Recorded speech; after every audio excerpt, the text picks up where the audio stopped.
Good evening, ladies and gentlemen. This time it counts. Week 1 of District 9 4A Division I play. It's the Jacksonville Fighting Indians and the Athens Hornets here at Bruce Field in Athens. First time the Indians have made the trip up 175 to Bruce Field in 20 years. Aaron Swink here in the booth with you. And, of course, down on the field, the man in the hat, Matt Montgomery.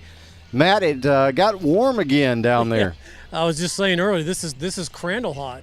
Last week, very pleasant at Tomato Bowl for homecoming against Pine Tree, and tonight got the heat again. But it should be nice tonight. It'll cool off here in just a moment. But the sun is still strongly beating down on the field. But this is a great facility, like you said, Aaron.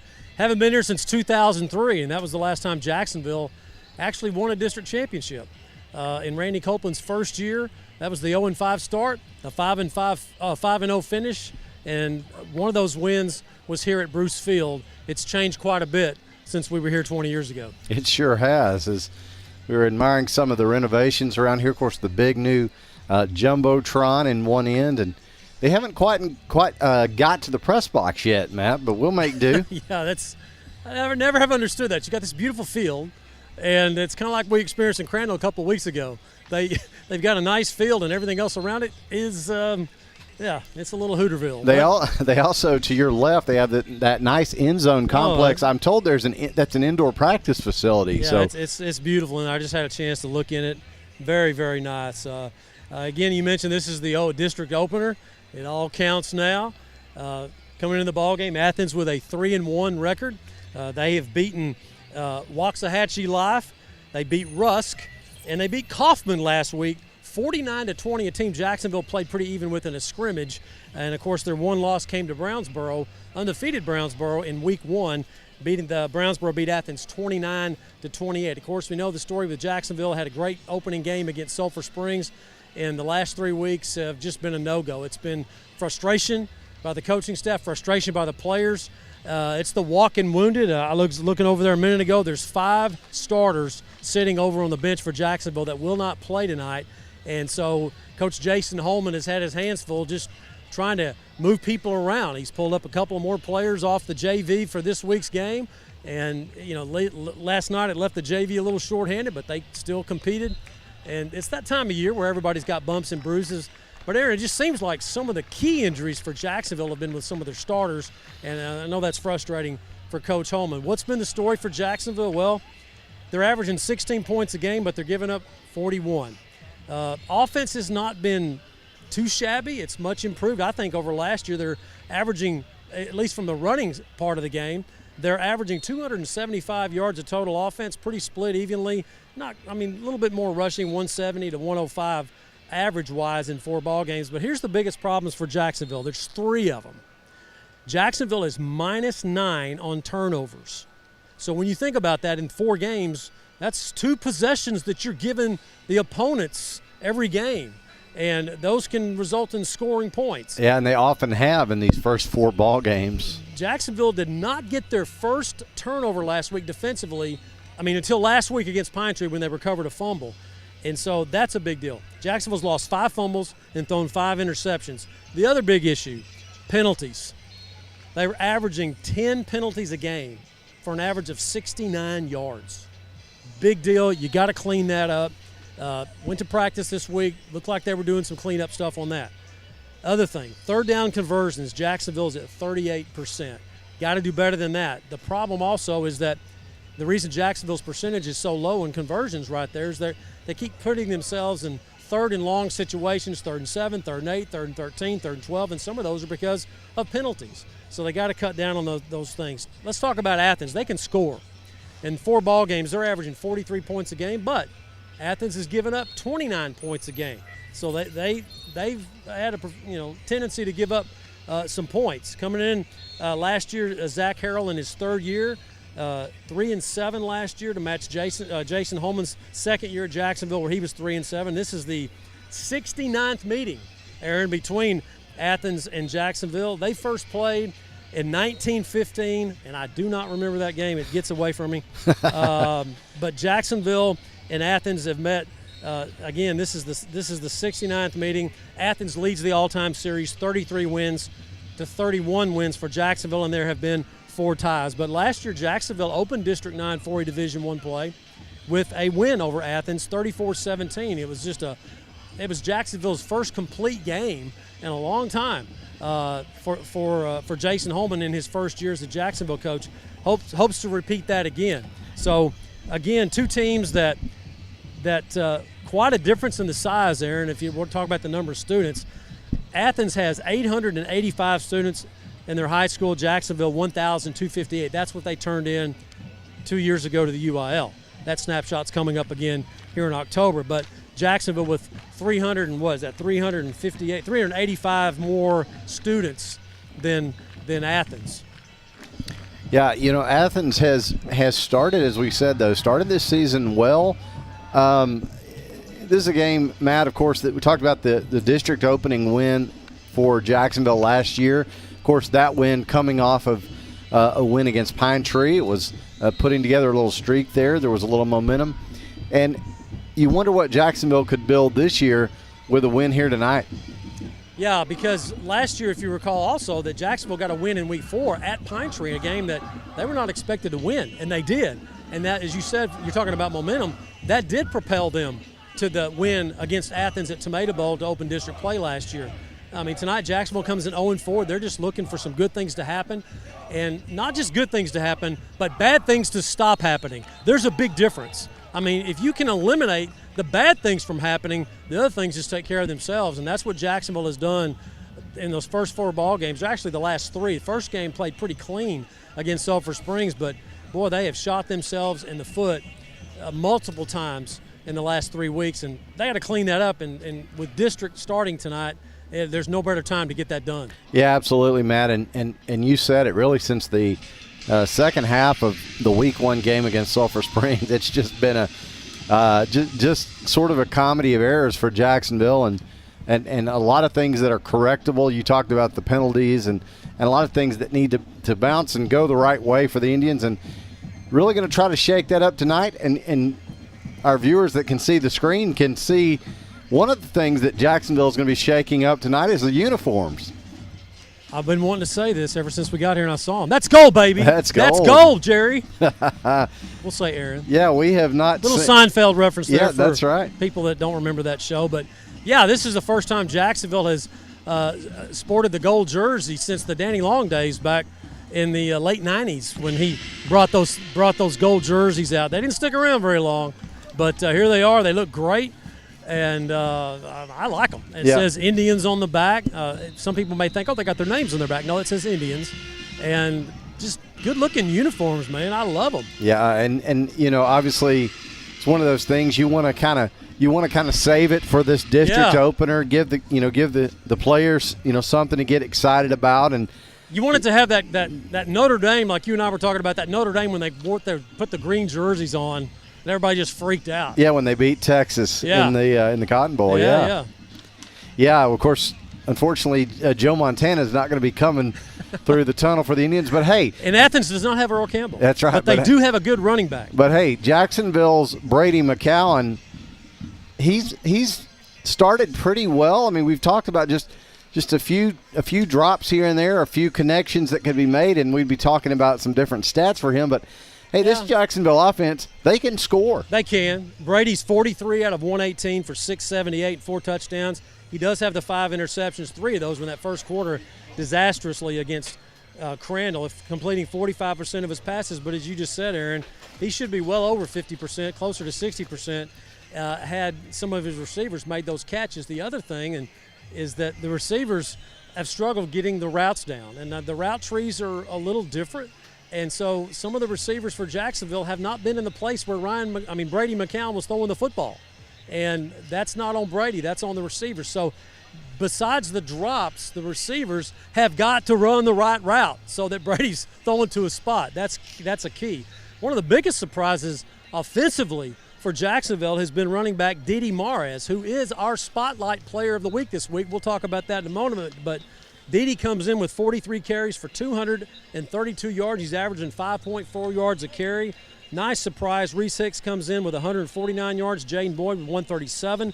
So those are your 3 leading running backs for Jacksonville. And as I said earlier, they're averaging about 170 yards a game running the football out of their average of 275 per game in total offense. So that's the key to me tonight for Jacksonville, just like it was the last 3 weeks. Can you run the football, control the football, and keep it out of the hands of the weapons? Because Athens has a solid running quarterback, a good running back, and they have one outstanding receiver that you got to keep tabs on.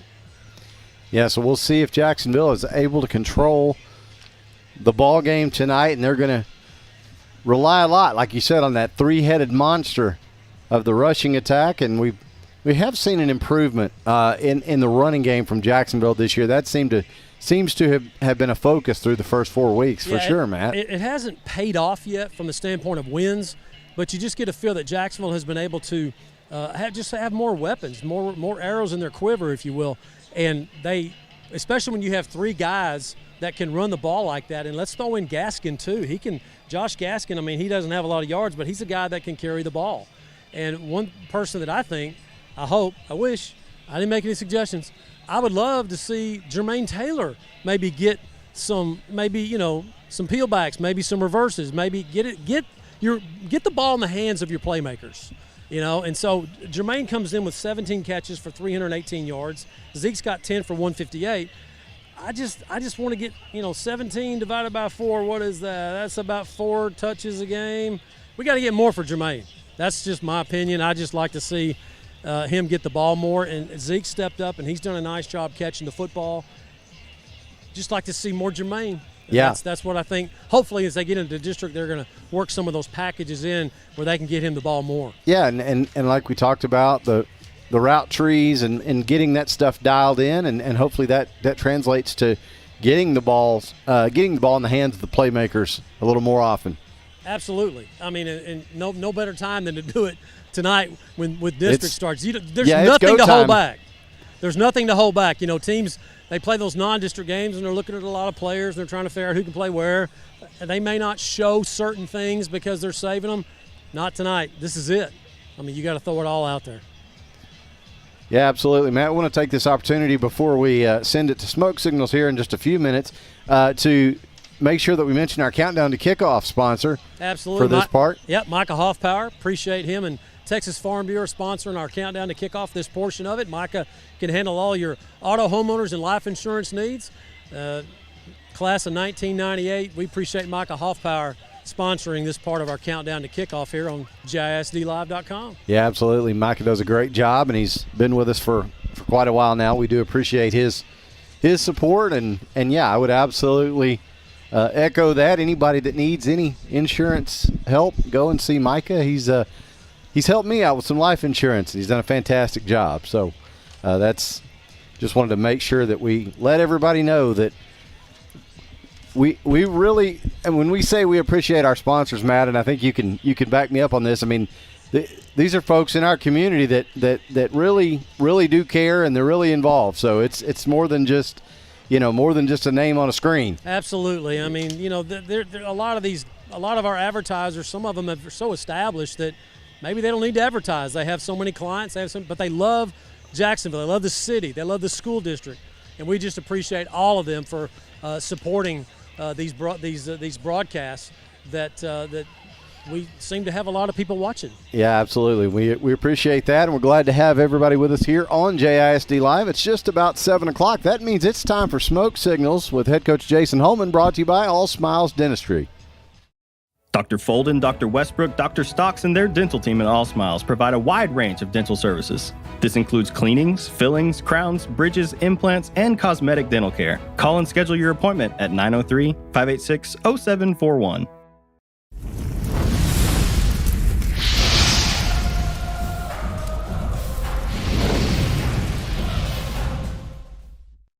Welcome to Smoke Signals, everyone. I'm Matt Montgomery, along with Athletic Director and Head Football Coach Jason Holman. Fighting Indians kicking off district against Athens this week in Athens at Bruce Field. Coach, talking about the Pine Tree game, obviously a disappointing homecoming. There were so many things we can talk about, but statistically, when you look at games like a 34-13 loss, I know you're trying to look for positives, you're trying to look for good things. there were some strange statistics about the number of plays that Pine Tree ran and the number of yards you guys gave up. Nick, could you share that with our viewers? Yeah. So, and I'm gonna pull this up on my phone, so I'm not lying to you, but as total defensively, we ran 54 snaps. On 49 of the 54 plays, we gave up 179 yards, which averaged out to like 3.6 yards a play. And then the problem is on 5 plays alone, gave up 177. So, and basically half the yardage gained was on 10% of the plays. And so as a coach and you're talking to the kids, obviously that's the point of emphasis. We've got to eliminate the big plays. If we cut that in half, we're playing good defense. If we eliminate it altogether, we're playing great defense. To hold somebody to 3.6 yards a play is good defense. So that's the focus, and that's the emphasis going into the first district ball game. And it's amazing too. Football is it's one play or 2 plays or 3. In this case, half of their offense came on just 5 plays. And we talked about it before we started taping the show here. The 4th and 23, you had the right call on defense. Just execution wasn't there. Yeah, we didn't execute fully on what we had called, and because of that, it opened up a huge seam, and we didn't have someone in the way to make a play. And those critical downs like that, you've got to be on point with what you're doing for that very reason, because you're going to typically get plays that teams don't run a lot because it's a stressful situation, and they've got some plays that they've got in their cap that they're going to pull out for those situations. So we've got to be able to survive those. Coaches, as you wrap up non-district play, the 4 teams, I found this somewhere, I can't remember where I saw it, but they were ranking the strength of schedule, and your schedule was ranked 3rd in the district behind Chapel Hill and Kilgore as far as the strength. So you played good teams, didn't get the results you wanted, but this was not a cupcake non-district schedule. No, it wasn't, and we weren't expecting one. The main thing, obviously, is our concentration, our effort, our execution, taking care of the football. I mean, that's bit us for the last 3 weeks, and that's kind of the emphasis going into this week. We've changed up some things practice-wise, trying to make the point that, at this point in the season with the struggles we've had, either you one of 2 things. Either you accept change to the point that you're going to endure losing, or excuse me, either you don't want to change to the point that you're going to endure losing, or you hate losing so much that you want to change. And so we're trying to change the mentality, change the scope of practice. We've added in some things where we're pushing to get little wins throughout the course of practice and stack them on top of one another and start developing that mindset in the week that we want to win at what we do, so that'll translate into the game on Fridays. So we feel like we've got a team that can be far more competitive than what we've put forth the last 3 weeks, and it's the time of year we've got to get that going. Coach, statistically, as we look on the screen there, what stands out to you as far as like the difference in this ball game? Well, the turnover game. We shot our foot off our leg multiple times with some bad snap scenarios, with some turnovers in key situations, and we've been really bad in that department the last 3 games. We've got to get a handle on that and take care of the football. We were fairly balanced offensively. We just didn't have enough opportunity in putting ourselves in situations where we could convert 3rd downs because of all the other things that were going on. All in all, we held them to 330 yards. It's a good night. Of course, they let off a little bit at the end, but just maintaining a competitive nature. We've got to increase our effort. We've got to increase our execution, our intensity. Coach, let's look at some of the highlights. Jacksonville versus Pine Tree. So here's a pass break up here by Datavius. Yeah, it's a good job by DK getting up and getting a hand on the football. Zadarius here with a nice 2-yard loss on the tackle. Yeah, good disruption. We were able to beat them up front. You were in the up-tempo. Here's a couple of runs by Dede. Real strong. Yeah, Dede's kind of emerged as our premier back, at this point, as far as a guy that's, seems to always fall forward and gain yards. Well, here's a frozen rope by Brady to Zeke. Yeah, it's a great ball. Good catch by Zeke in traffic. Good job fighting for extra yardage after the catch. Here's the first of 2 touchdowns by Reese Hicks. Yeah, Reese had a couple of touchdowns. Good vision by him. Good cut. Another great play by Jordan coming in and getting off the block. Yeah, does a great job of getting underneath the block and comes through untouched. Here's Kenny Grant with his first catch of the year, the senior. Yeah, Kenny was back. He's been injured. Great job by him. I was proud for him to get that opportunity. And here's Reese's second touchdown run. Good job by the offensive line there. Yeah, good job by the line. Good job by Reese making a good cut. So, Coach, there's the stats again, and you already mentioned that, you're shooting yourself in the foot, and -9 on turnovers coming into district play. You've got to clean that up because, that's 2 possessions extra a game for your opponents through 4 games. Absolutely, and those typically have happened in the first half, and a lot of them in the first quarter. And so, that's got to be the focus heading into the game on Friday night. Coach, Athens comes in at 3-1. This is a team that wasn't expected to do much this year. Probably didn't play the strength of schedule that Jacksonville did, but still, they've got some momentum. They've got some positivity going on in Athens. And last week kind of surprised me. They really whipped up on Kaufman, a team you scrimmage. They beat them 49-20. Talk about Athens and what they do. So the thing that stands out to me about Athens is they don't make mistakes. They maintain possession of the ball. Offensively, they put themselves in situations to convert first downs or third downs. They're a run first, pass second type of mentality. And, they utilize some misdirection in their run game. They use both quarterback and a running back, and they'll run some receivers on some fly sweeps and things like that. But they do a good job of controlling the football, keeping it in their hand, and running a lot of plays. Defensively, they're not – I wouldn't say they're outstanding, but they do a great job of keeping leverage and just doing their job. You don't see a lot of busts that go on in the secondary or that go on from them from an offensive standpoint. So what will you do offensively to try to attack them? Is it going to look different than non-district? If you kind of save some stuff for district, or what's that going to look like? Well, as we've gone through the season here, we've made a concerted effort, particularly this week, to change some things. We've got a couple of different run schemes in that we haven't been doing up to this point. We've got some passing concepts that the emphasis of getting the ball out of our hand a little quicker, some quick game outside of just throwing the screens outside of the receivers, but trying to simplify things down to the point where we can get the ball out of our hand. We know the route we're running, know where we're headed, know where we're going with the football when we're throwing it, and just trying to maintain a possession and stay in it and we got to win first downs. Yeah. That's the bottom line. We've not been successful on first downs, and it's set us back. And that's the emphasis going into Friday. Yeah, one of the things I like to keep up with is third down conversions. Of course, with an up-tempo offense, you don't want to get in third and longs, but I think you're 38% right now. Not horrible, but still, you'd like to get to a point where you get that over 50%. And I know that you guys with that, you're trying to get to that point where you can run that up tempo more. Yeah, and if we can get rid of the 3rd and 8s and 3rd and 15s and 3rd and 25s, those kind of impossible areas to convert, that will certainly help that cause. And we got to be able to do that. Athens is a good offensive football team, Coach. They're coming into the game. They're averaging 42 points a ball game, so they can put points up on the board. Talk about what you got to do on defense to stop that.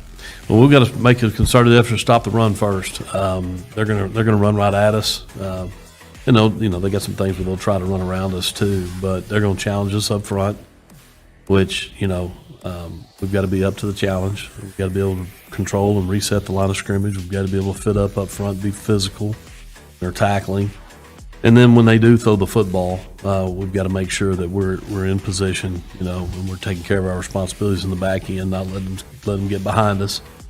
They don't throw just a whole lot of deep patterns, but they will. They've got some in their pocket that they'll throw at you and try to catch you sleeping. But main thing is we've got to get off the ball, got to get off the field on third down. We've got to put them in a position. I think they've punted 6 times this year. And we were out this morning working on some punt return stuff, and we got to get them in that position. I think the punter averages around 28 yards a punt. So if we can get off field on third down and we can make the punt the football, we can set ourselves up offensively with good field position. So as you head into district play, I know everybody can say this: injuries, illnesses, things that. But maybe in your entire coaching career, you may have had your fair share of all that so far in these first 4 ball games, and I know that's been frustrating for you. But I appreciate the fact that you don't make excuses like that. But if people could peek behind the curtain and actually see the number of walking wounded that you have right now. Yeah. How is it going this week and getting those kids up to speed and other guys having to step up and take those spots? Well, our mentality has been, even well before the injuries, of kind of a next man up type of deal, and it certainly has been forced upon us in the last several weeks with some of the injuries we've sustained. But, at the end of the day, you keep working, you keep plugging. You can't obviously make that the excuse. I think, as I mentioned to you before, it's not the players that are in. It's not the players that aren't playing that lose a football game. Mm-hmm. It's those that are playing and how well they play and whether they can execute that win or lose a football game. So that's the focus. We've had our fair share of that, and it's disrupted a lot. But at the end of the day, if you plan to play beyond 10 football games ever, then you're gonna hit bumps in the road along the way. So we got to be able to overcome it. On the road, first district game, what are the keys for Jacksonville to get the win against Athens? We need to go to their place, and we need to play a good, solid, competitive football game, and put ourselves in a situation to win it, and do that with max concentration, which hadn't been the case in the last 3 weeks. We've been distracted by certain things, or just not locked in at times, and we take losses from it, or we give up a big play from it. Our efforts got to improve. We've pointed some of that out in certain key situations. We got to believe on every snap that we have an advantage if we'll give full effort with what we're doing.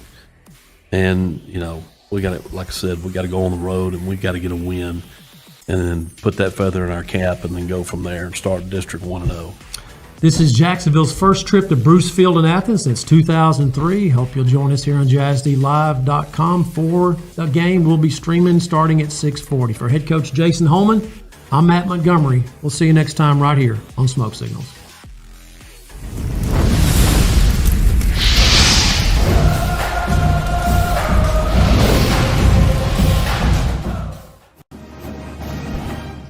That was Smoke Signals. Once again, we'd like to thank All Smiles Dentistry, Dr. Larry Folden, Dr. Brad Westbrook, and Dr. Charlie Stocks for bringing you all of our conversations with head coach Jason Holman this week. And Matt, heard Coach Holman say how important it is to come over here on the road, District Week 1, play well, and try to get into the win column. Well, you just got to play clean. He mentioned, if you listen to the show just now, he mentioned how clean that Athens plays. Jacksonville has not played clean in their first 4 ball games, and if they want to get a win tonight, they're going to have to stop all the turnovers, because Athens, they don't do that. They don't turn the ball over. Zach Harrell's team is they've played pretty mistake-free, and that's why they are 3-1 at this point. Yes, Jacksonville has played a more difficult schedule. Yes, I will go ahead and say it. Athens is not as good, my opinion and others, than any of the 4 teams Jacksonville has started with. That doesn't matter. Athens is 3-1. They have momentum. When you think you can win, that's huge. And right now, Athens thinks they can win with that 3-1 record.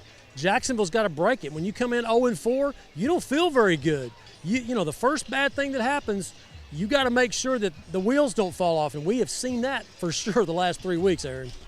Yeah, well, we talked about, too, and some of the positive changes and emphasis that was going on this week at practice. It has been an effort to try to change the mindset a little bit. You don't want to get into a position as a team where, something bad happens and you it sort of becomes a self-fulfilling prophecy that you feel like that's the way things are supposed to go. And so you want to see Jacksonville respond with a positive mindset here tonight, and hopefully sounds like with a good week of practice under their belt, they'll be in a good position to do that. And that's what I appreciate about this coaching staff. I mean, they saw things weren't going well, so they said, we have got to change something. And, coaches will tell you that it's the little things. People talk about the great quarterback or the great running back or the great linebacker, but it's the little things that are done Monday, Tuesday, Wednesday, and then your Thursday's a walkthrough and Friday's game day. But Monday, Tuesday, and Wednesday, when the work gets done, it's the little things that you do at practice that determine what you do Friday night. And people may be out there going, well, duh, it's the truth. I mean, you've got to do those little things. And this week, Jason Holman and his staff, they met Sunday for hours, and they came up with a list of things that this is the way practice is going to be done right now. They were already doing some of those things, but now there are repercussions and penalties if you don't do certain things. A lot more military. We'll see if it pays off tonight, guys, but again, these are 16, 17, 18-year-old young men, and they do make mistakes. They're not professional athletes, and for Jacksonville to turn this season around, they got to do the little things tonight and take care of the football. Don't get stupid penalties. Convert third downs, and don't put yourself in third and long. Yeah, and also, Matt, it's how, if any of those things do happen, it's then how do you respond? How do you go play the next play? What's the environment on the sideline? What's the talk amongst teammates? How's that going to go? And that's where you want to see Jacksonville pulling together as one unit, because you've got to go make the next play. Exactly. You hear coaches all the time say, next play, next play. You got to have a short memory. You got to forget what just happened, because there's another play coming up. And as Coach Holman gave that wild statistic during smoke signals a moment ago, 49 offensive plays last week for Pine Tree. And on the 44 of those 49 plays, Pine Tree got 177 yards, averaging 3.6 yards. And they got another 177 on the other 5 plays. Yeah, that's right. I mean, that's just 10% of their plays, they got half their yards. And so those are the kind of things where if you have a bad play and you don't shake it off, the next play they're going to burn you. And we saw several times Pine Tree do that last week, because there was a bad play and Jacksonville got the dauber down. Somebody wasn't in the right spot, didn't take the right step. Pine Tree burned them on it. Got to stop that now here with district play starting. Yeah, absolutely. Well, Matt, we talked about some of the changes. Some of them forced due to injury, some just to maybe inject a little bit of a new look into the Indians. But Indian fans can expect to see some new players out there tonight. There's going to be a few. He's brought up a couple of JV players that I'm not sure how much they're going to play, because I counted 6 starters sitting over there by me a moment ago that starters on the bench that are hurt. So you got to bring bodies up. Not sure how much they're going to play, but they're good players. I know Rodarius Searles was brought up. Also, Deshaun Edwards was brought up. So there's some young men that may get a chance to play tonight. I don't know if those guys are going to play, but they've been brought up to fill in the gap. Yeah. So Jacksonville's now coming out of that beautiful facility that Athens built a few years ago. Very nice. And, of course, this field, Bruce Field, the Athens Independent School District allows Trinity Valley Community College to play here, so that's why you see the Hornets in one end zone and the Cardinals, the Trinity Valley Cardinals, words in the other end zone. So it's a nice facility. It's very cozy. Yeah, Trinity Valley, one of the perennial powers in the NJCAA here in the last, I would say, 20 or 30 years even. Yeah, absolutely. Hey, we want to thank our countdown to kickoff sponsor for this half hour. It's Gene Brumlow, JHS class of 1967, and his daughter Ann Brumlow Farmer, Jacksonville class of 2006. The South Jackson Dairy Queen. Please visit them, and they've got all those Dairy Queen treats that everybody loves. We want to thank Gene and Ann for sponsoring this part of our countdown to kickoff. Yeah, absolutely. And Matt, as we get closer to kickoff here, we've got to talk about our spotlight player, running back Didi Mares. It seems like every week we use the same word to describe Didi, and that is downhill. A guy who he's got 43 carries for 224 yards. He's averaging 5.2 a carry. Hey, that's a first down every 2 carries. Yeah, he's been the biggest surprise clearly for Jacksonville on the offensive side of the ball in 2023. He'll get the start tonight.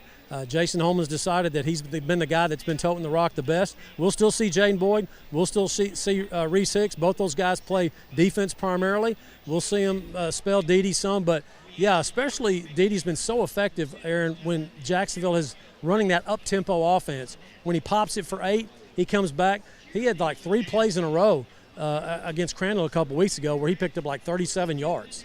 Just pop, pop, pop. That's what he can do. And hopefully tonight he's got some of that in him because he's getting the start at running back. It'll be very interesting to see how he's able to attack this Athens defense. Defense that there are points to be scored on these guys. Now, they score in bunches as well. They do. Again, Athens, they score 43 points a ball game. They played Brownsboro, Waxahachie Life, which, is not a great team. Thomas Sitton's Rusk team, very good, and they beat Rusk, by the way. And last week, a shocker to me when I saw the score, Athens beat Kaufman 49-20. And that really, Kaufman's got a pretty good football team. They're picked to be in the playoffs in their district. So they Athens gave them a beatdown last week, and Kaufman's a team Jacksonville scrimmaged and pretty evenly at Tomato Bowl on that first scrimmage. So, yeah, they can put up some points. They're averaging 341 yards a game, and they can go. So looking at let's look around the district and see who's playing tonight as we open district play in 9-4A Division I. Kilgore's at Palestine. Check that. Palestine's at Kilgore. I'm sorry. Palestine at Kilgore. Last week, Kilgore beat Hallsville 44-9, and Palestine beat Ponder Walnut Grove 56-35. Chapel Hill, the number 1 team in Class 4A Division I this week in a lot of polls, they have the bye tonight. Let's see. I had the wrong one there. Palestine. I got Palestine. Yeah, Palestine is at Kilgore. Lindale at Henderson, and that will round out. And of course, Jacksonville and Athens tonight. That rounds out the district as it opens Week 1 tonight. So Jacksonville is out of the dressing room, and Athens is yet to make their appearance. Fighting Indians still stretching as we are 7 minutes away from kickoff. Aaron, why don't we take a break and come back and finish up our pregame? Sounds good. We'll be back in just a moment. This is Fighting Indian Football on JISD Live. We'd like to say thank you to tonight's team meal sponsor, M&H Crates. Thank you for your valued support of Jacksonville Athletics. Bill McRae Ford has been serving East Texans since 1976. They can help you find the best deal on a used car, or if you're ready to purchase something new. Open Monday through Saturday. Bill McRae Ford. Come see us.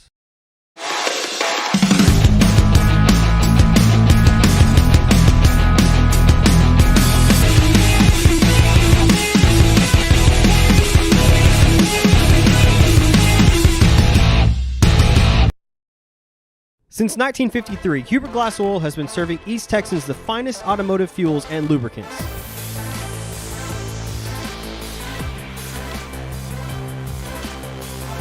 Huber Glass Oil Company, the clear solution for your business. The honey barbecue chicken strip sandwich is delicious. It's got that barbecue flavor, that cheese melts on top with that Texas toast. You look at it, your mouth starts watering. It's my go-to sandwich. The honey barbecue chicken strip sandwich, that's my all-time favorite. I'm Matt Montgomery. For over 40 years, my business has helped people manage their money and organize their financial life. I'm a registered investment advisor with the state of Texas and chartered financial consultant. Whether you need portfolio management or comprehensive financial planning, I can help you. Call me for a free consultation.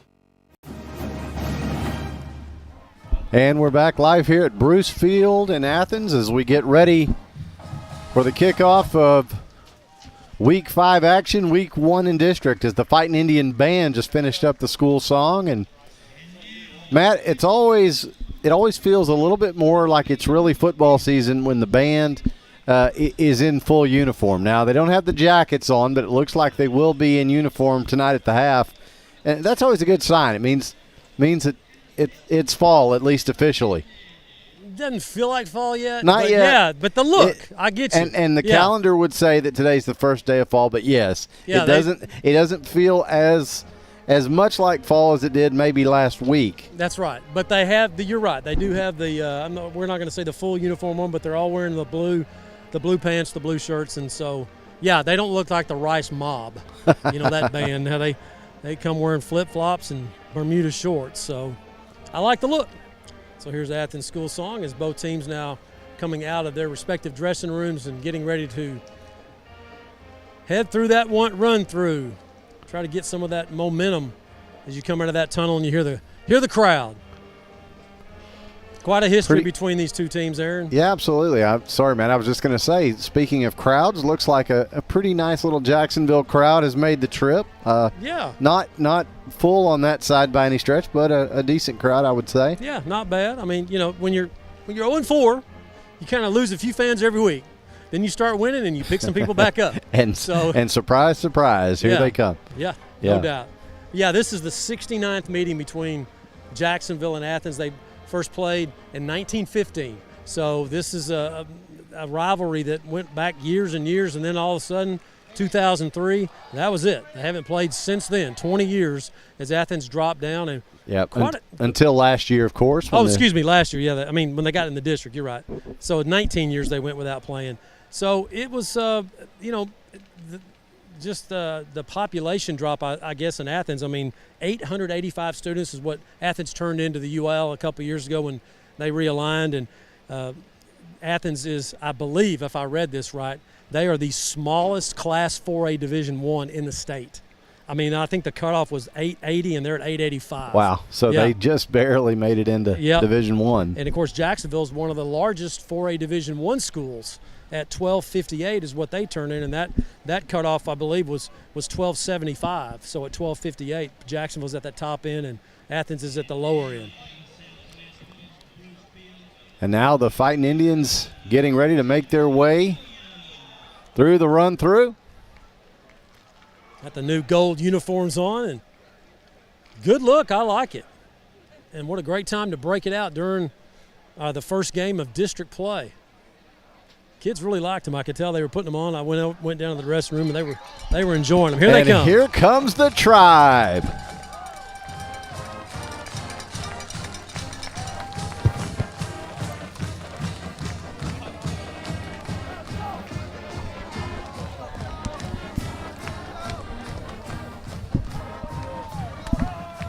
And now Athens making their way out of their run-through, and they got the little lights blinking here. They do have the lights flashing.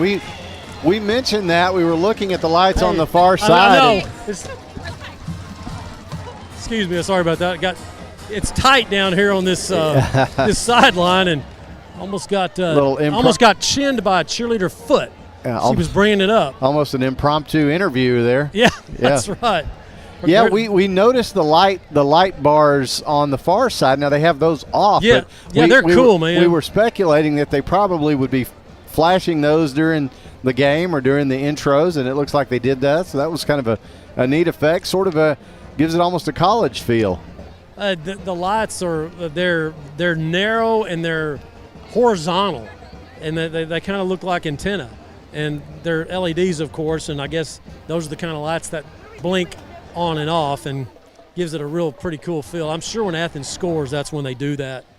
Maybe Jacksonville can keep those lights full tonight. I was going to say, hopefully we don't see that much. Yeah. Getting ready here for the national anthem as both teams lined up on their respective sidelines.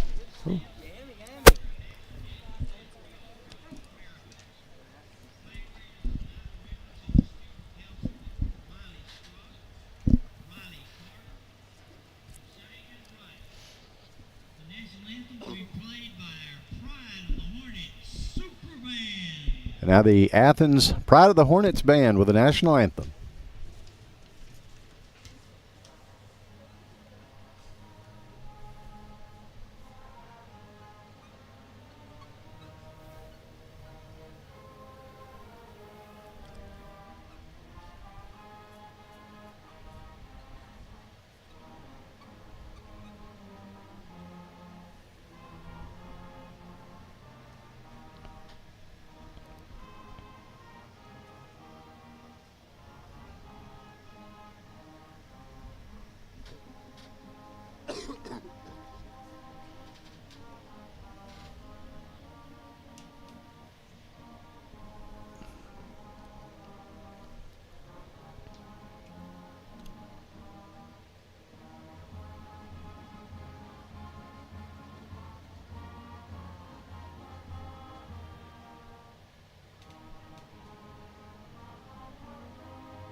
Athens High School Band with a national anthem. Nice job by the Hornet Band as we're getting set to open District 9 4A.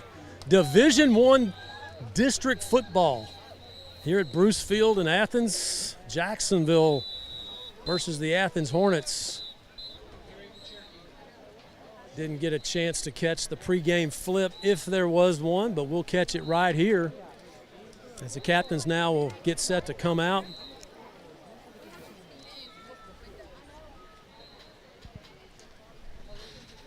Matt, I might get you to help me spot the captains as the windows are a little tough here. Now I do have the stream as well, which it's nice to be sitting in front of the stream here and for Jacksonville, getting to enjoy this. Anthony Martini, Walker Dublin, and big number 77 Bailey Taylor, senior offensive lineman representing Jacksonville.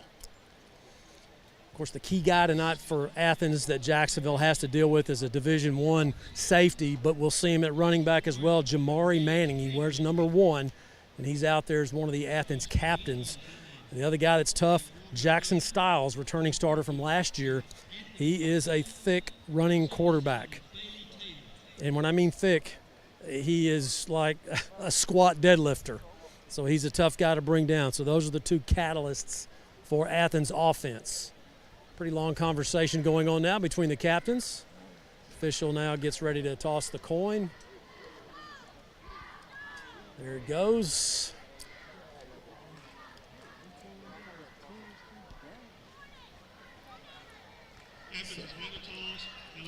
So Athens will defer their option to the second half. Jacksonville will take the ball.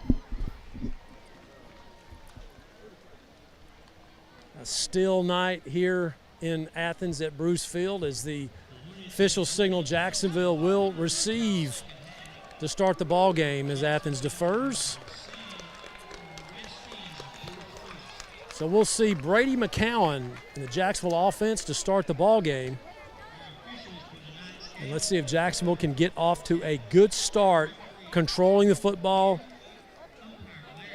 running the ball well, receivers running the right routes and connecting, and stay away from those turnovers and don't give Athens the opportunities that, man, they don't need any extra chances. They're good enough without doing that.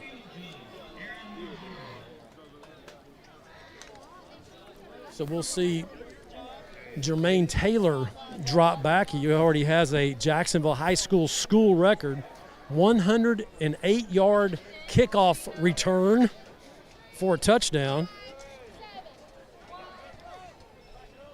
Against Crandall a couple of weeks ago. He will drop back, and, well, you know they don't want to kick the football to him. Set to go here in Athens, Texas. Glad you're with us here on JISD.com. JISDlive.com. Excuse me, Lee Traylor. You'll be getting a text message. Put that live in there. JISDlive.com. Jacksonville Band kicks it up. We're set to go. Glad you're with us. And here's Aaron Swing. Kickoff is fielded on the far side cleanly. Jacksonville now trying to put together a little return out to the 35. Brendan Richards. And Richards sets the Indians up with good field position as McCowan brings the tribe out for the first time tonight. Very important for Jacksonville to get off to a good start, something that they haven't done since the Sulphur Springs game. They were going into that fourth quarter leading 16-14. It's been a while since Jacksonville has felt that. So let's see if they can get off here on their opening drive that starts at their own 35-yard line. Again, Diddy Mars with the start at running back with Brady McCowan. Ryan Walker at the H. Indians will put two receivers on the left side, one on the right, Walker on the left as well. McCowan fires left, caught. And still on his feet. Down near midfield goes Zeke Whitaker. And Brady McCown trying to get everybody up to the line. It is a Bill McRae Ford first down on the first play. Nice pitch and catch to Zeke. Indians trying to do up tempo, but everybody's a little slow getting going here, but they do have the first down. So now the handoff goes to Mares, and he goes straight into the line. maybe a couple as he's out to midfield. Yeah, leading tackler for Athens, Gage Frederick right there making the tackle from his linebacker position. He's a 3-year starter coming in on that tackle. Dede does get, we'll give him about a yard and a half. Pushes the ball, Aaron, at the 50 on the opening drive of the ball game.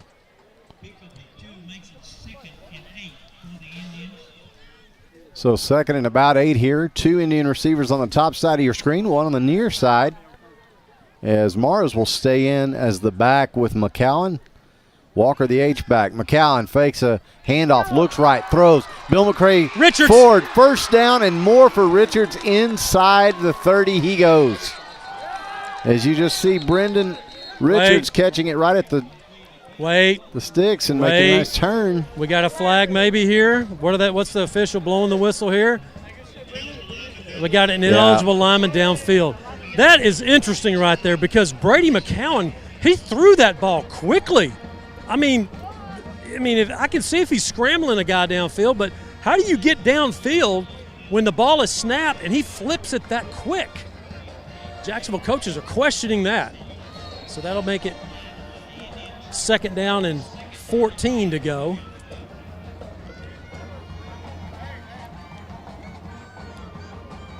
So McCowan steps up to the line, calls out the play to his teammates, drops back in the shotgun. Now he's going to look right. He's under some pressure. Now gets away to McCowan and just flings downfield. It's caught again. Great maneuver by Brady McCown, the junior quarterback. Here's the replay. He just bought enough time. Stepped up in the gap, Aaron, moved the pocket, and what a nice job by Jermaine. They're going hurry now. So now the handoff is to Mars. He hits the line hard. He's into the 2nd level. First down. And he's got that Bill McCray Ford first down. No, that was just a great job by Jermaine Taylor coming back and helping his quarterback out, making that catch. First down, Jacksonville. Jacksonville looking to go quick here. Handoff again is to Mars. Straight ahead he goes. He'll get 3 or 4. He's still moving the pile as Mars. Wow. Forward progress obviously wasn't stopped because that looked like one of those English scrums over in London. Wow. Mars is going to check out. Here comes Reese Hicks in at running back. Not before Mars will pick up 7 tough yards. Fighting Indians now at the Athens 29. So Hicks in for his first play of the game, and he drops just a miscommunication back there to say the least, Matt. Reese was not looking. Reese was looking at the bench when the ball got snapped, and he was supposed to step up and take the handoff, and he didn't move, and Brady just kind of tossed it to him, and he dropped it. I mean, there's a lot of looking at the coaches in the backfield. And sometimes not everybody's looking at the play as it starts. They're looking at the bench. So now a 3rd down to go here, and the handoff this time is to Hicks, and he's close makes to his the way first into down. the line. He's swarmed, but let's see where they spot him. It's going to be 4th and about 1, Aaron. So does Jacksonville hurry right here? They don't seem like they're going up tempo. On 4th down and a yard to go, Hicks does pick up a couple there. So here's Jacksonville's first opportunity at a 4th down conversion. So McCowan hands off to Hicks. Hicks straight ahead. He's going to get it. He's got the Bill McCray Ford first down. Athens thinks he's short, but it looks like he is going to have it. He had forward progress as Hicks, the junior, will check out now. Mars will check in. Hicks got to the 25-yard line before he got pushed back, and that is enough for the Bill McCray Ford first down. So Fighting Indians, a drive that started at their own 35 is now down to the Athens 25, first down. So McCowan takes the snap, drops back. He's got time, looks right, throws. Jermaine. Sliding catch is made by Taylor. Nice push off the corner right there by Jermaine. He's a wily he player. just dug in. 3-year starter, planted that foot, comes back. He picks up a Bill McCray Ford first down. Going hurry here. Jacksonville goes quick. Dede. And Morris spins his way inside the 5. Jacksonville getting rewarded for up-tempo play there. Just a lot of momentum here for Jacksonville. Just good timing on everything. And so again, the handoff Dede to Morris, and this time He takes a pretty good hit right at the line. Jacksonville can get a first down at the 5, and they're going to be at third down now and about a yard to go. Ball's at the 6, got to get right at the 5. Mars will check out, and Jaden Boyd will check in for the first time on this offensive drive for Jacksonville. 227-pound senior. And he'll get the handoff for First Boyd, down. and he will punish his way to the Bill McRae Ford first down. Tackled by Jamari Manning coming up from his safety position, cutting the legs out. And Jacksonville now with a 1st and goal. They'll play hurry here from the 4. This time, Fumble. ball's on the ground. Gosh, Athens is buddy. on it. That's what I'm talking about. Turnovers, mistakes. Wait a minute, what is the official saying here? That looked like a fumble. Yeah, it did. What? We'll see what the call Wow. might be, but Wow.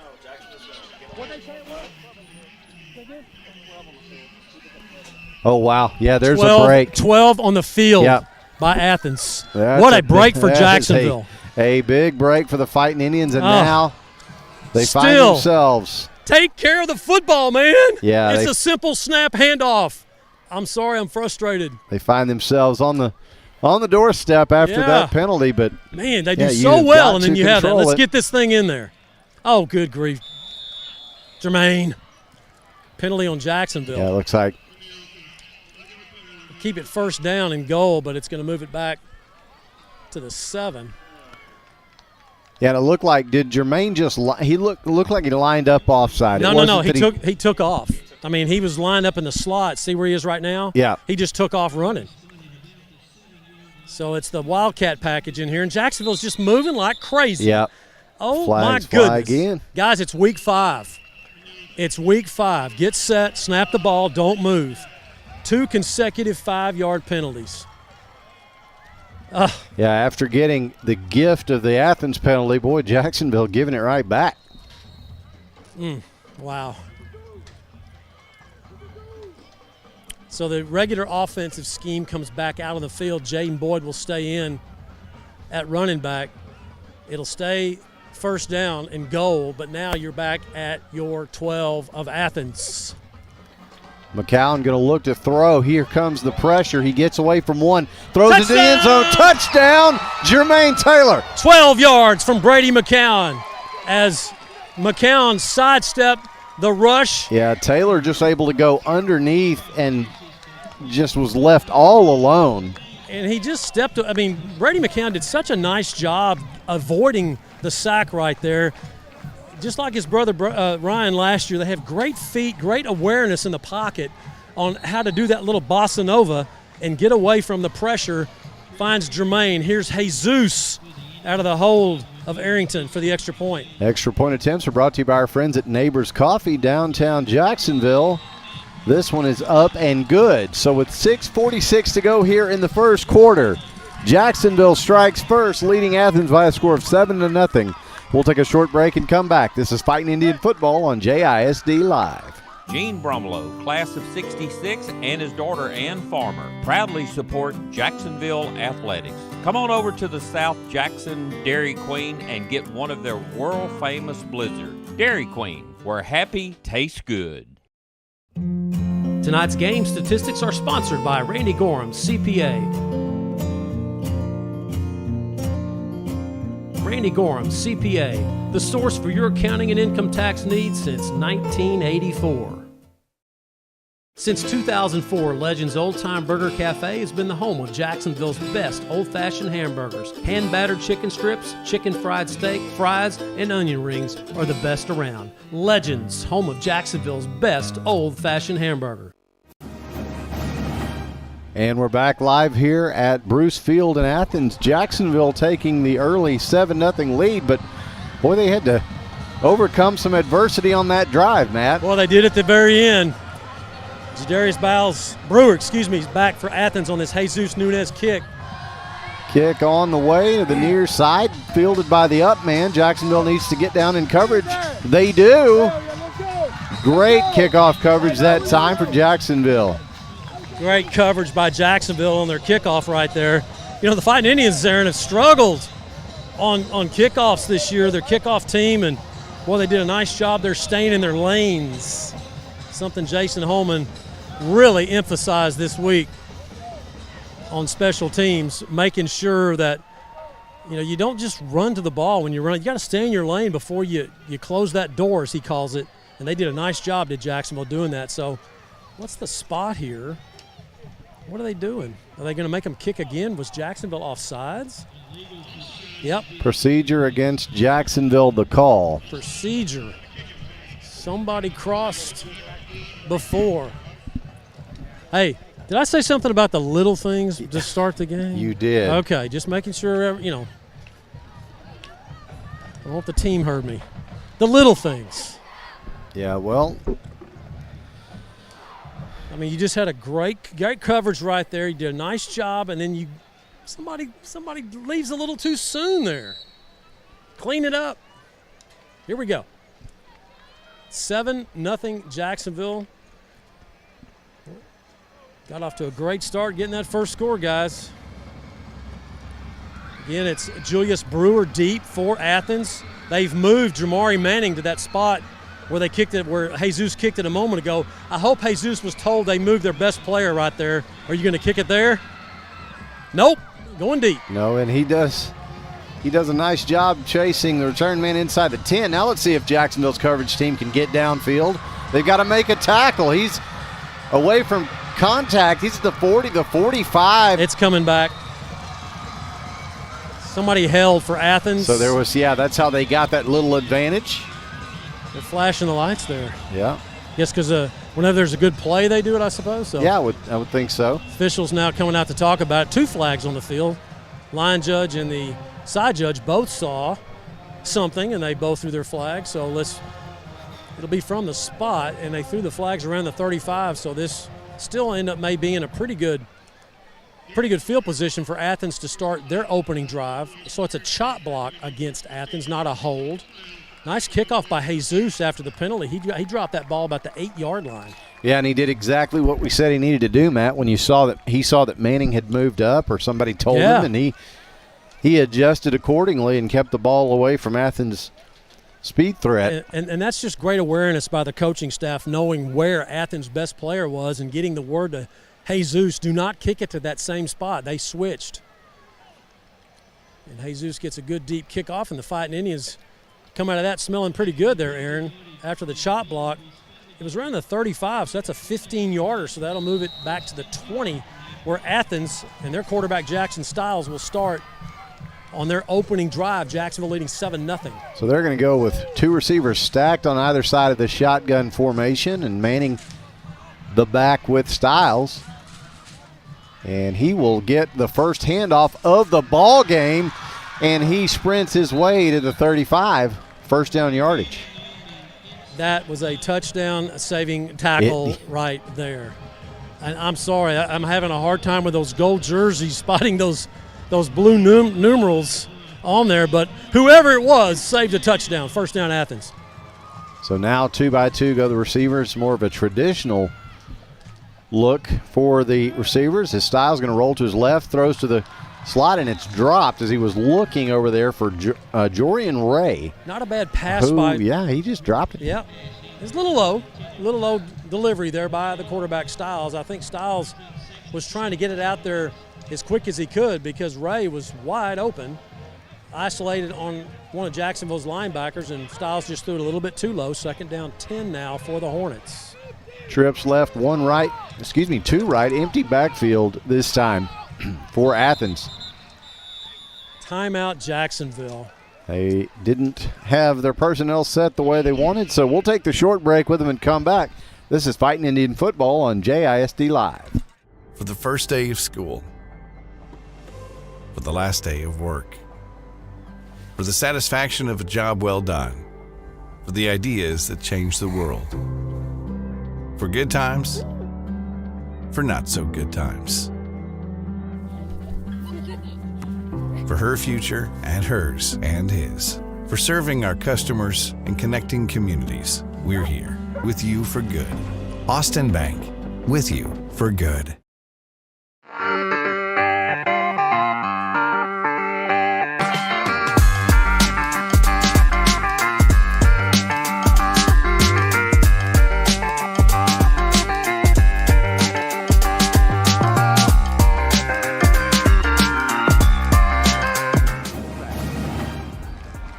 And we're back live here at Bruce Field in Athens.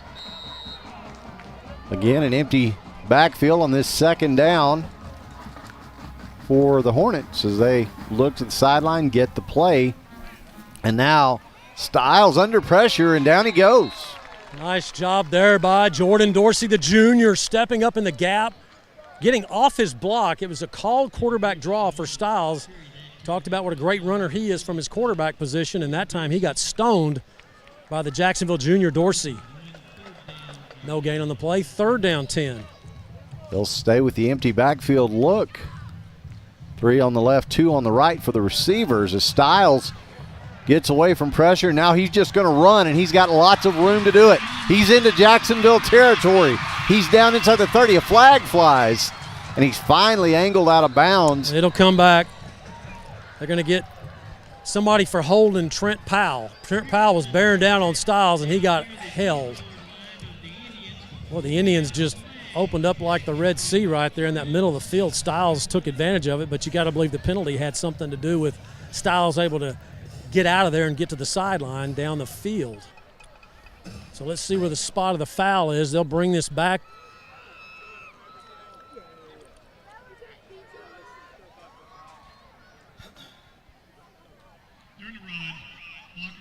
Block in the back. So they're going to get number 23, one of the receivers, Charles Livingston. Actually 22, he called the wrong number, Jamarian Williams, with the push in the back. Should be enough for the first down, though, clearly, and that's what it will be, an Athens first down. That's going to get the ball on Athens' opening drive in Jacksonville territory at the Fighting Indian 47. So we knew coming into the game, Aaron, Styles could run the football, and he's showing why Jason Holman was worried about him. Yeah, and he's joined again in the backfield by Manning, who we also know is a big running threat here for the Hornets. So we'll see how they go on this first down. This time, Manning on the stretch play to the right side. Nice tackle out there. Good support coming up for the Fighting Indians. Let me spot that number again. These blue numbers kind of running together for me there. That's going to be number 22 for Jacksonville. I believe that's going to be Richards. Yeah, that was Richards. Yep. That's going to be Zeke on the tackle. That 88's crumpled up on that jersey. That's number 88 on the tackle. 5-yard gain there for Manning. 2nd and 5 for the Hornets. Trips left, 1 right go the receivers. Manning is the back. Manning gets the handoff and makes a few miss. Of course, coming into the season, Jacksonville's defensive line was one of their strengths, but they've had some injuries up there and had to move and shuffle some guys around. And you're seeing that the last couple of ball games. So first down Athens at the Jacksonville 34. Trips left, 1 right go the receivers as Manning stays in as the back with Styles. Styles rolling to his right. He's going to run. And Jacksonville's first contact, unable to bring him down. But he is blasted when he gets into the second level. Pick up 5 yards this style. Like you said, Aaron, initial contact by 2 Jacksonville players. They just didn't wrap up. So 2nd and 5. Pushes the ball inside the Jacksonville 30 to the 28.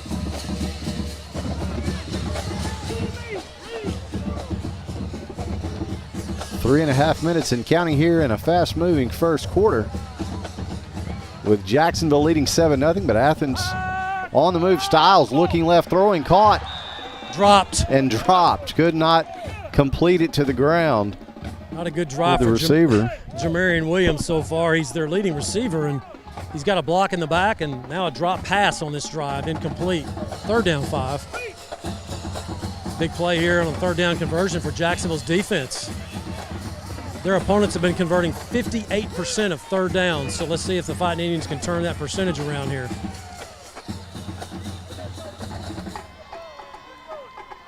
Empty backfield, and Styles throws right and complete inside the Jacksonville 20 for a first down. Yeah, he found Jordan Ray. Just a quick pass, go out, find the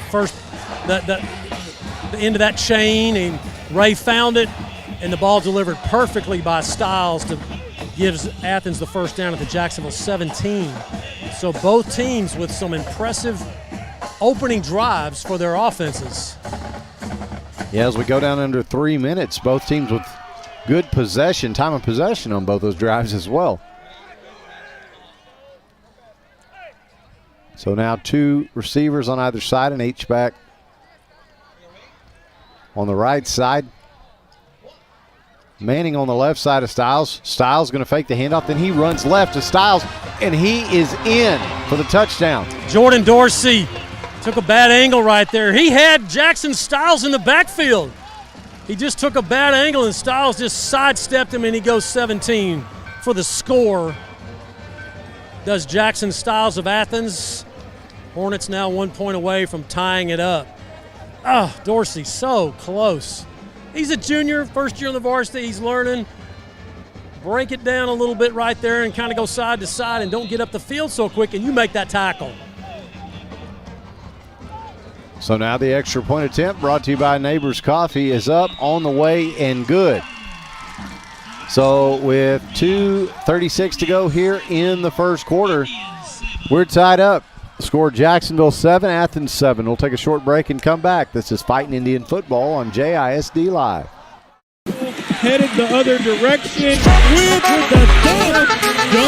Carmelo Claiborne with 22 seconds remaining. What a great play from Roberto Munoz. Wade with an opportunity, sends it to goal, and it is in.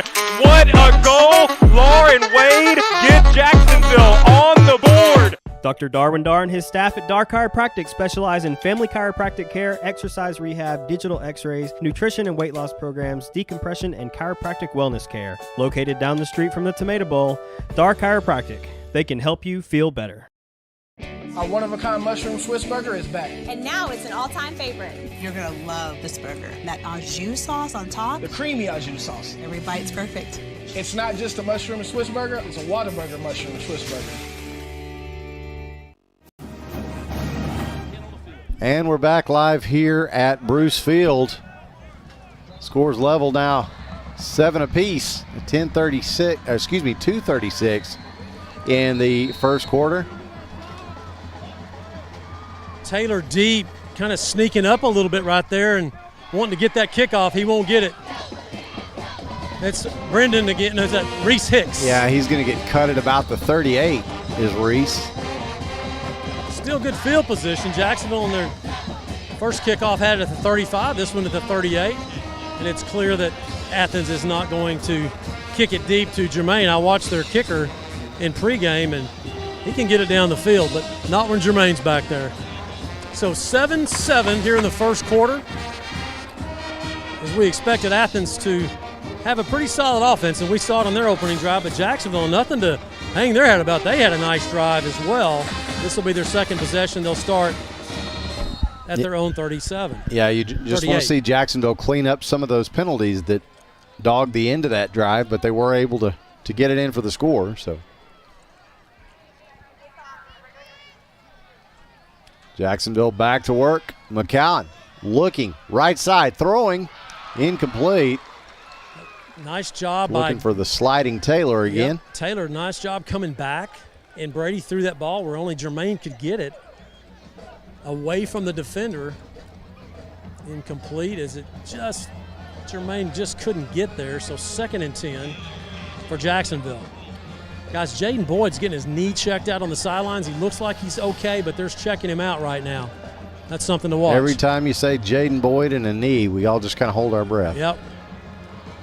So now the handoff Dede. to Dede, and he makes the first level miss and powers his way up to about the 48. Just keeps those shoulder pads take a look here as east and west. Ryan's queued up the instant replay, and you can just see he just hits that hole and just north and south running, east and west, shoulder pads like you said, keeps his orientation correct, and downfield he goes. Oh, good, very bad snap. Bad snap here. But now Can Morris make something out of it? Oh, he's blown up. Wow. Well, he's just trying to get away. Bad Yeah, he snap. was. Brady McCown, actually, that ball never went to him. I mean, it went straight to Morris. I don't know what's going on with the snaps. That one was not very good. So now we'll see Jesus Nunez with his first punting opportunity of the ball game. Snapping has been an issue for Jacksonville in 2023. And one of the reasons is Ryan Walker has that elbow injury, and he was their deep snapper last year, and we never had a problem, but it's difficult for him to snap with that elbow injury. So now Nunez.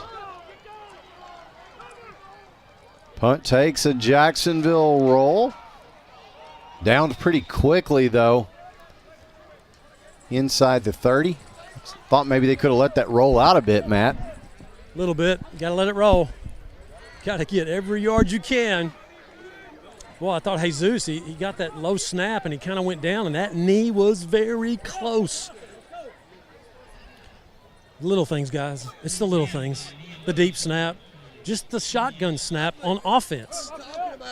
You took your step. That's just killing it. So here's Athens. Scored on their first offensive possession. Jacksonville fails to do so on their second possession, and here's Athens with their second. They'll start it at their own 30. So Styles and Manning in the backfield again. Together for Athens. And Styles throws right. It's caught.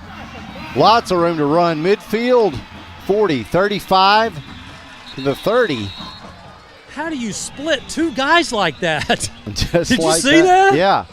I mean, Jacksonville was all over it. They had great coverage. They were on top of him, and he just ran right between them. Close. By the way, Jermaine Taylor checks in at corner. So now Manning receives the pass, and he will That's a good tackle. make his way for a few. Yeah, good stop there for sure, Matt. Jermaine Boyd. Not Jermaine Boyd. Jaden Boyd. Got my J's mixed up there. He's checking that knee out over there, guys. He's not in right now defensively, and Jacksonville's feeling it. So 20 seconds and counting here in the first quarter. Athens doesn't have to run another play, but they can. See what they do. They're going to let it run out right here. It looks like they will. So at the end of one here at Bruce Field, the score, Jacksonville 7 and Athens 7. We'll take a short break as they switch ends and come back. This is Fighting Indian Football on JISD Live. As ETMC joins the UT Health family, we're bringing a new vision of healthcare to East Texas, where the brightest minds in academics and medicine work together to treat the most complex health challenges and improve lives, where access to world-class medicine and cutting-edge technology will bring health, hope, and a brighter tomorrow. We are UT Health East Texas, advancing healthcare together. When life throws you a curveball, give it to the guy who can knock it out of the park. A high drive to right, sending Ludwig back. It's gone! Micah Hoffpower. Call Micah Hoffpower at Texas Farm Bureau for all of your life, auto, and home insurance needs.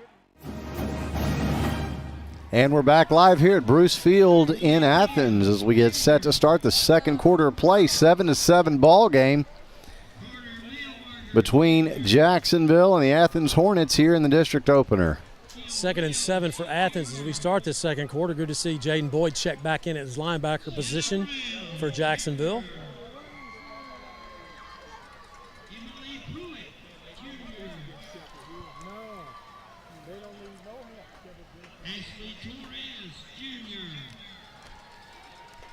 So here's Athens now ready to play. 2nd and 7. Manning in the backfield for Athens with his quarterback, the senior Styles. So they look to the sideline to get the play. And here we go as the handoff is from Styles to Manning and makes his way for a few. Nice tackle made there, though. Yeah. Zeke coming out of the secondary to help with that tackle right there. Hinton. in on the tackle, along with Uriel. Rosales also in on the tackle of Manning. So Manning picks up about 3. So 3rd down, 2 to go for Athens. So you got to think that Manning could get the ball again here. Of course, we know Styles can watch the zone read tote keeper the ball as well. Yep. That's it. There it is. You called it.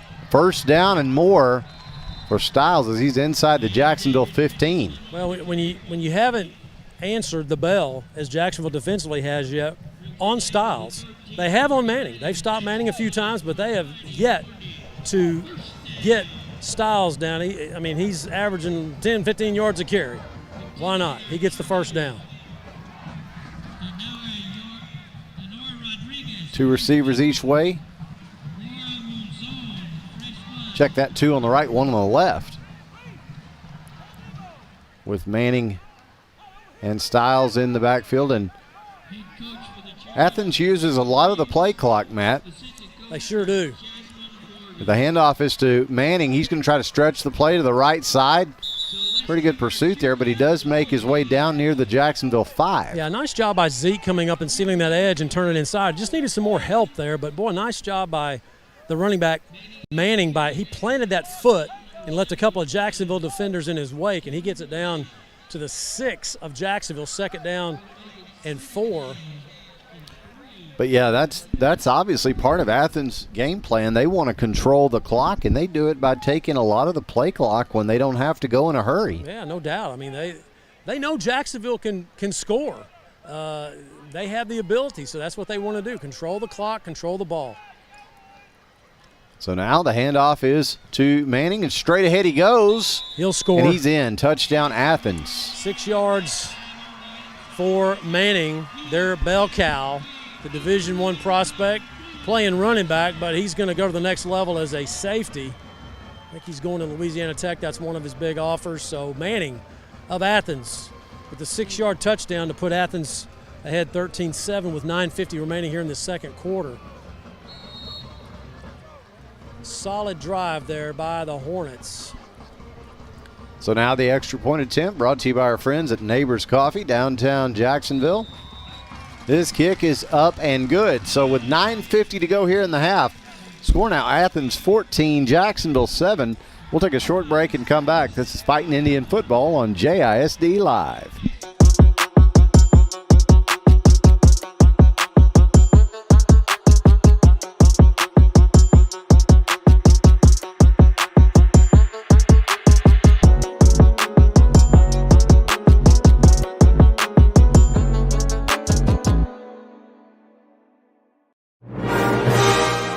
For the past 40 years, Swink Studio of Dance in Jacksonville has provided instruction in classical ballet, tap, jazz, hip-hop, and contemporary dance styles for students age 4 through high school.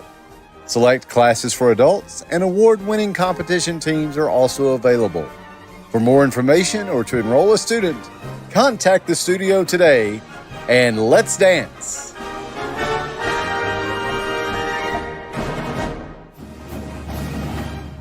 And we're back live here at Bruce Field. 9:50 to go here in the 2nd quarter. Athens now with a 14-7 lead, and Jacksonville needing to answer. This is a quick kickoff to the near side, fielded cleanly.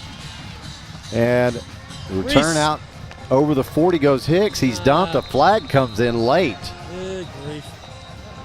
That usually goes against the kick receiving team as Hicks got it past the 40. Boyd slow to sort of gingerly coming off there too, Matt. So yeah, he's having a rough time, is Jaden. Yeah, Jason Krause is meeting him out on the field to check him out. Frustrated Jaden Boyd, of course, the 2 ACLs and senior year, and so that is going to go against Jacksonville. That'll push it back to the 32. So let's see the call here. Unless I missed it, it was a block in the back or a hold. Yeah. Nevertheless, I think it was a block in the back, Matt. Yep.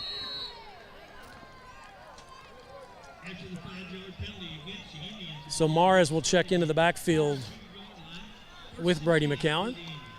Indians will set up 2 receivers each way. This near side receiver, you got to watch it. He may be lined up offside. No call. Jermaine Taylor with the catch. A nice screen set up and a nice burst for the Bill McRae Ford first down. What a nice downfield block right there by the senior Ryan Walker, who got out in front, stalk block, enabled Jermaine to get up into the tunnel and get the first down Tell you for what, Jacksonville. I was worried about Zeke Whitaker's positioning there. It looked like he might have been a bit offside, but maybe it was my angle. But the handoff, in any event, is to Mars, and he's out near midfield. Tell you what, number 15 for Athens, he's the one that really jacked up Dede a minute ago. He made another nice tackle, but 3-yard gain for Dede. Jermaine again, and this time Jermaine drops his shoulder, and he's down to about the 44 of Athens. It's close to that first down. Again, I like the play calling by offensive coordinator Jason McClendon, getting the ball into the playmaker's hands, Jermaine Taylor. So 3rd down and a couple. See if the Indians go with Dede. They do. He's straight ahead, and he's going to looks to have the Bill McRae Ford first down. Here it is. You can First see down. him just fighting for every inch there, Dede Morris. So Deshaun Edwards checks in for Jacksonville. He was just brought up to the varsity, and he's going to check in at receiver for I'll tell Jacksonville. you, Jabari Taylor, you mentioned him for Athens, number 15. He's coming off a little gingerly. Yeah, he is. He's been in on some good tackles here so far. So what happened there? I was so busy looking at players that they just stopped play for a moment. That It's was first down. They were getting him off the That field. was the injury timeout for Jabari Taylor, yeah. Okay.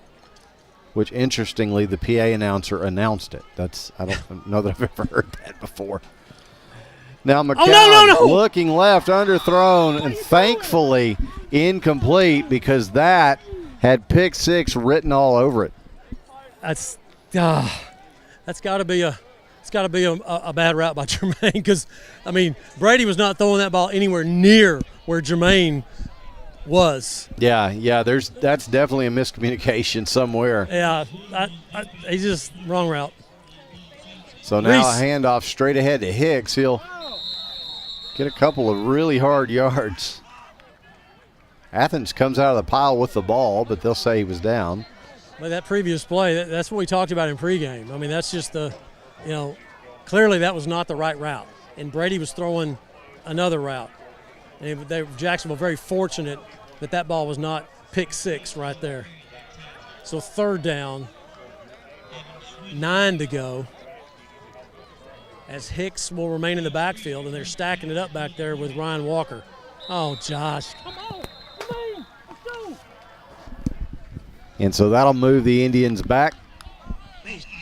False start, the call.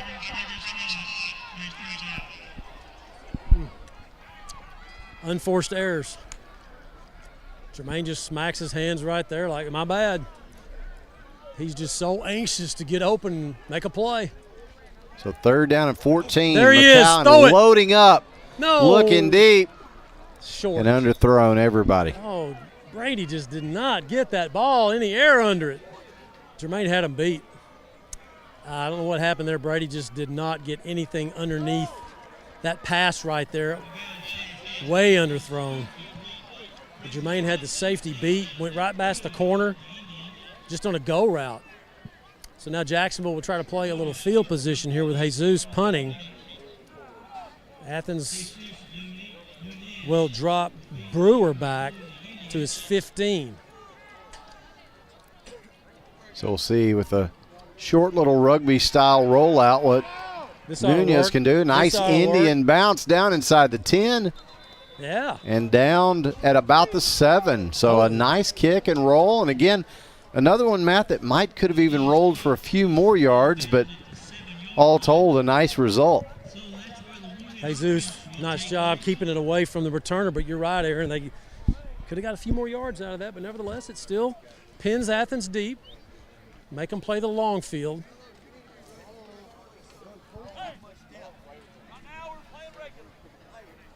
So Athens, Taylor, tell Foy to get some water. they've scored on both of their offensive possessions so far. 7:38. Hey, Matt, tell Raphael Foy to get some water. Okay. 7:38 to go here. I heard that. Athens starts this drive on their own 7. Trips right, 2 on the left. Empty backfield for Styles. And the Indians bring some pressure, but Styles flips it out. Good coverage, though. Jackson might have a chance to blow that up. They just overran it. A lot of bubble screens by Athens. They have those kind of athletes that they want to get on the edge. And again, Jacksonville playing a little shorthanded tonight with the injuries. You see some players moved up. They got to step up in the gap, as Jason Holman says. Pick up a 5, 2nd 5. Athens will go the empty backfield again as Jackson Styles. Really soft here with these trips right, Aaron. Soft by Jacksonville, I'm saying. Yeah, as they're kind of sitting off in coverage. Here comes pressure. Styles over the middle and incomplete. Trent Powell, big play. Nice job by Trent getting in the passing lane right there. And not a badly thrown ball, a little bit high for Jorian Ray. But, again, if that ball would have been a better pass, Trent might have had a chance for the pick. Of course, Powell rolled up at linebacker his senior year, and now they're having to play him back in the secondary where he played as a junior. That's the kind of movement that Jacksonville's had to make because of those injuries. 3rd down, 5 to go. Can you get off the field? Would be a big stop for the Jacksonville defense as they had Athens pinned here. Timeout, Athens. We'll take first. Yeah, we'll take the short break with them and come back. This is Fighting Indian Football on JISD Live. When life throws you a curveball, give it to the guy who can knock it out of the park. A high drive to right, sending Ludwig back. It's gone! Micah Hoffpower. Call Micah Hoffpower at Texas Farm Bureau for all of your life, auto, and home insurance needs. Since 1953, Hubert Glass Oil has been serving East Texans the finest automotive fuels and lubricants.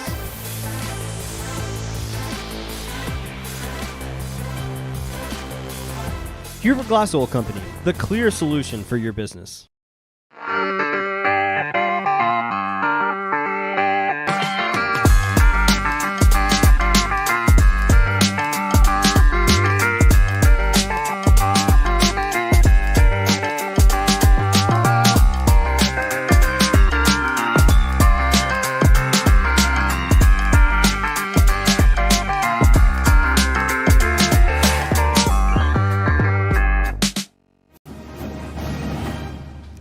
And we're back live here in Athens. 7:26 to go, 2nd quarter. Athens facing a 3rd and 6. Pinned back inside their 10-yard line. Jacksonville looking for a big stop here. Well, it sure would be nice to get a 3rd down stop here for Jacksonville.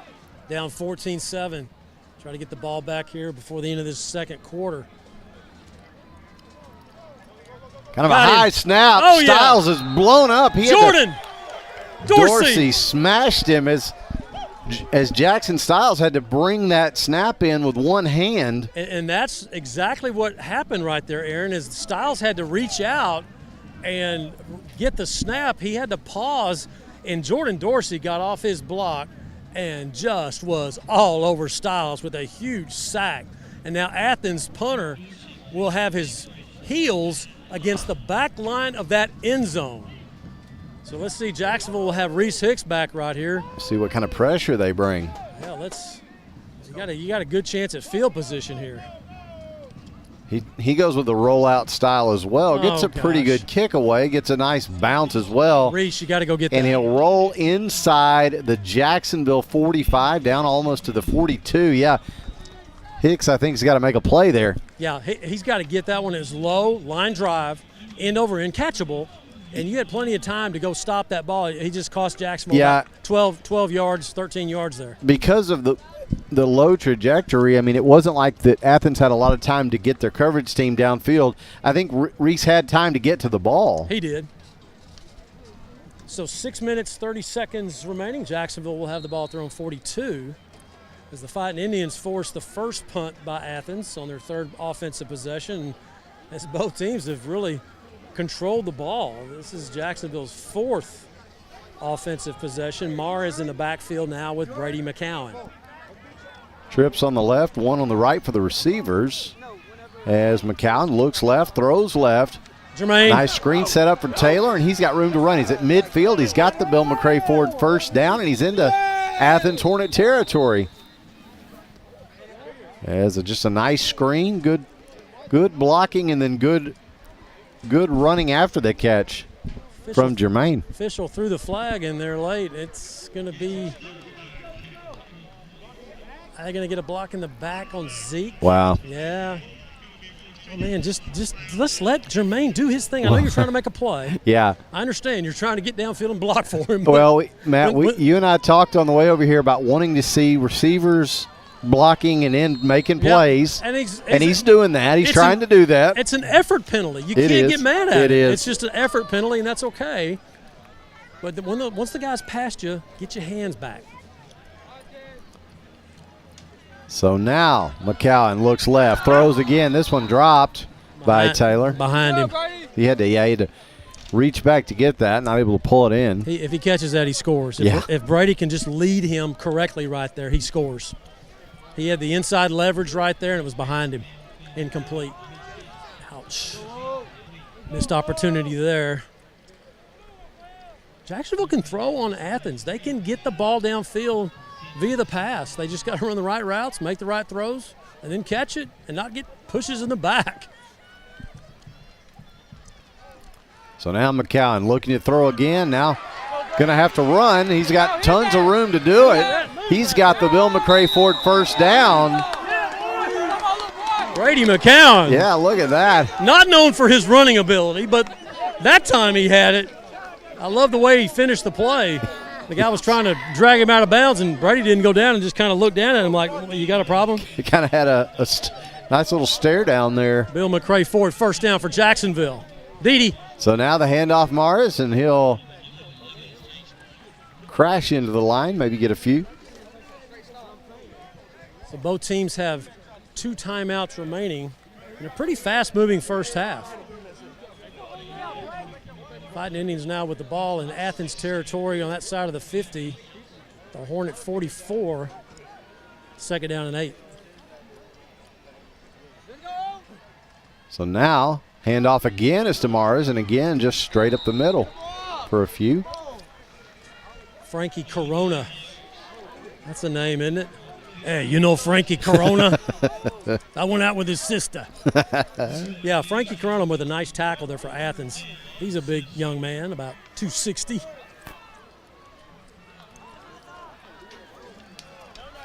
Third down, 7 for Jacksonville. So now McCowan drops back, loads up. Now got to get away from some pressure. Still looking, and he fires it up and incomplete. Clearly not wanting to throw on that side of the field. He had Zeke and Jermaine on the left side, and he had to scramble out and look at some options. And that pass was intended for Kenny Grant, who had a big catch in his first game back last week from an injury in the offseason, or actually in 2 days. So incomplete to him, and now here's Jesus with his 4th punt of the evening. So Jacksonville will give the ball back to Athens. It'll be Brewer for the Hornets dropping back. Good snap. And Nunez with a nice boot, and again Jacksonville a chance. This one appears to be fair caught, but it. And penalty, that's going to be the correct call. You got to give that. He was in that halo area. Yep. And Jacksonville's going to get called for the penalty. Elijah Thompson on the fair catch. Yeah. You see the fair catch hand go up, you got to break down, and you got to give him space to catch the ball, and Elijah Thompson did not do that. Yeah, this is not the XFL circa 2001. No. You can't blow him up. Whitaker getting coached up now on the sideline. And I guess none of these guys were even born then. Ouch. Well, these are, I know, it gets worse. Those are the kind of things, those little things, again, that we keep talking about, you got to clean up. You had a chance to pin Athens at their 6-yard line right here, and now with a penalty, That gets them a much better field position. Let's see where they stop this as they walk it off. It should go beyond the 20. So they'll put it at the 22-yard line on the 21-yard line. So instead of the 6, it's at the 21. First down, Athens. It's Manning, the dangerous one in the backfield for Athens with his quarterback, Jackson Stiles.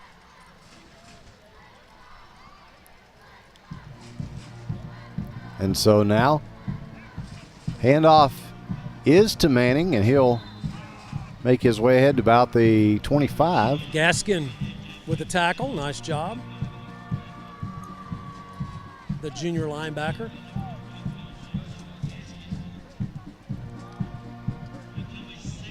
Manning will pick up, we'll call it force 3, 2nd and 7. So 4:20 and counting here in the first half. Handoff again is to Manning, and this time Manning deep into Jacksonville territory. He may go all the way. Can the Indians catch him? No, they cannot. Touchdown, Athens. 75 yards.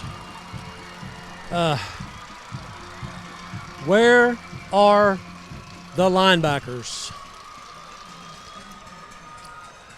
Just a gaping area once Manning got past the first level. Jacksonville had absolutely nobody there. Good grief-a-moly. I mean, not even touched. I mean, there wasn't even contact beyond the line of scrimmage. 75 for the score, 20-7. Here's Athens trying to go up by 2 touchdowns with the extra point. Extra point attempt brought to you by Neighbors Coffee. This is a fumbled snap, so they're going to try to turn it into 2, but they will not. So with 4:06 to go here in the first half, the score now Athens 20 and Jacksonville 7. We'll take a short break and be back for more Fighting Indian football here on JISD Live. As ETMC joins the UT Health family, we're bringing a new vision of healthcare to East Texas, where the brightest minds in academics and medicine work together to treat the most complex health challenges and improve lives, where access to world-class medicine and cutting-edge technology will bring health, hope, and a brighter tomorrow. We are UT Health East Texas, advancing healthcare together. Dr. Darwin Dar and his staff at Dar Chiropractic specialize in family chiropractic care, exercise rehab, digital x-rays, nutrition and weight loss programs, decompression, and chiropractic wellness care. Located down the street from the Tomato Bowl, Dar Chiropractic. They can help you feel better. And we're back live here at Bruce Field in Athens. 4:06 to go to the half. Athens now leading Jacksonville by a score of 20-7. Well, plenty of time for Jacksonville with a 4:06 to try to get that touchdown back. There's a high pop-up kick to the far side. Jermaine! Fielded by Taylor. He's got a chance to make something happen, and he's out to midfield. Got excited there. I thought he had a little crease, and boy, Athens did a nice job closing it, and it's their quarterback, Stiles, making the tackle. You don't see that very often, your quarterback on the kickoff team. Him and Jermaine having a little conversation right now as Jermaine got the best of that run back, just running over Stiles, as their quarterback will stay on the field at linebacker. The Jackson will have nice field position to start here at the 48 of Athens. 2 timeouts in their hip pocket for the Fighting Indians with 4:01 remaining in the second. Whistles blow the play dead. Timeout Athens, I think. Now, is the official pointing at Athens timeout? Yeah. Yeah, he sure did. Okay. So that will be a short break. We'll take it with him here on JISD Live. Dr. Folden, Dr. Westbrook, Dr. Stocks, and their dental team at All Smiles provide a wide range of dental services. This includes cleanings, fillings, crowns, bridges, implants, and cosmetic dental care. Call and schedule your appointment at 903-586-0741. I'm Matt Montgomery. For over 40 years, my business has helped people manage their money and organize their financial life. I'm a registered investment advisor with the state of Texas and chartered financial consultant. Whether you need portfolio management or comprehensive financial planning, I can help you. Call me for a free consultation. Since 2004, Legends Old Time Burger Cafe has been the home of Jacksonville's best old-fashioned hamburgers. Hand-battered chicken strips, chicken fried steak, fries, and onion rings are the best around. Legends, home of Jacksonville's best old-fashioned hamburger. We are back live here. Bruce Field in Athens. A handoff straight ahead. Boy, Athens has found their groove stopping Mares. He really had a nice opening drive running the football, but since then, they've done a nice job adjusting, has the defensive front for Athens, and you haven't seen Mares pop those little pads like he does in the beyond that line of scrimmage like we've seen. So no gain, 2nd and 9 for now for Jacksonville. 3:30 and counting here in the half. McCowan rolling to his right, looking right and just throwing it away. Nice catch made by the coaching staff here on the Athens side. 3rd and 9.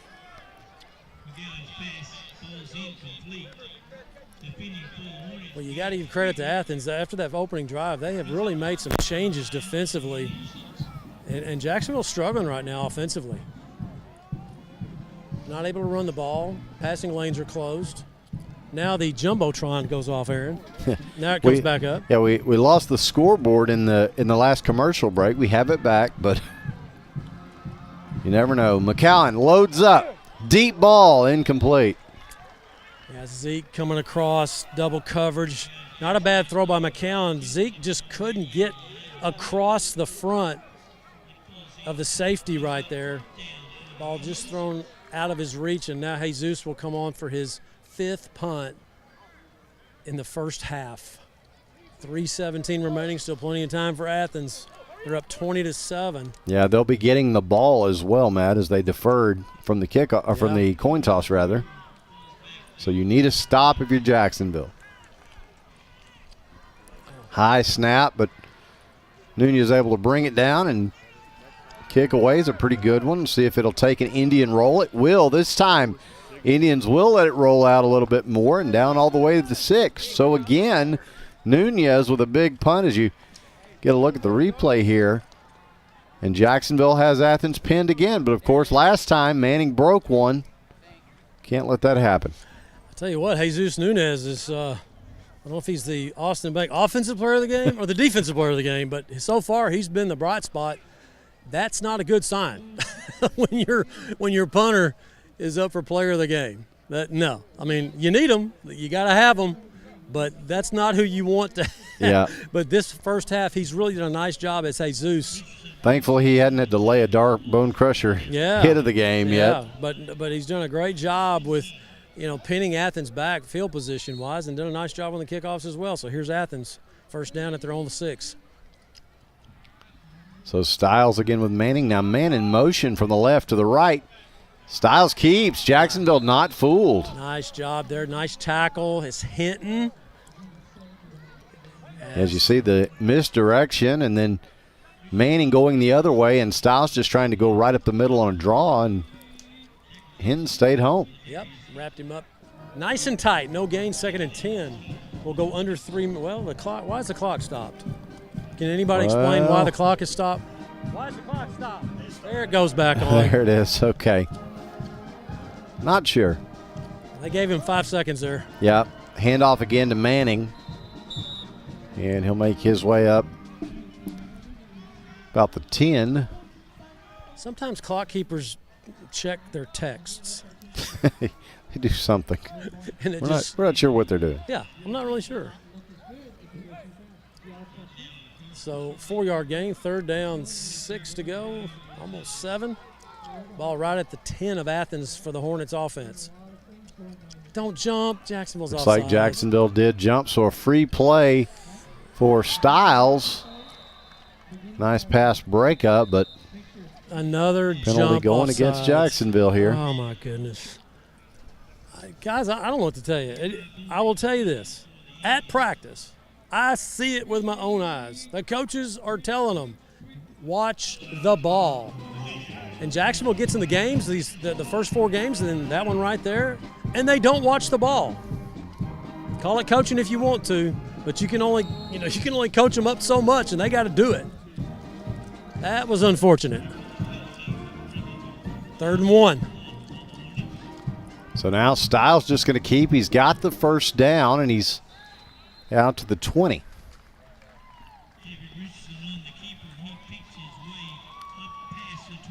We'll check that.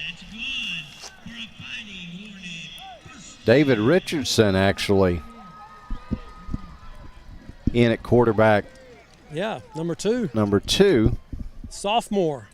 He's a good-looking kid there, huh? Sophomore. Yeah. 2 receivers on the left, 1 on the right. Tackle. Handoff, and out over the 25 go the Hornets. Yeah, Reese Hicks had him. He had him about the 24, and he just didn't pull him down. It's one of those weight room tackles right there. You got to get in the weight room. You got to get stronger. You got to be able to pull him down. Just ran out of Reese's tackle, did Manning, for the first down. Or check that for the 7-yard gain.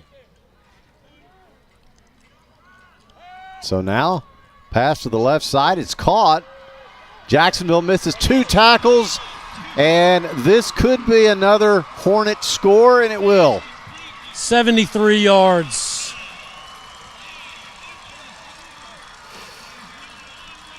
Just whiffed on 2 tackles, and then it was a foot race.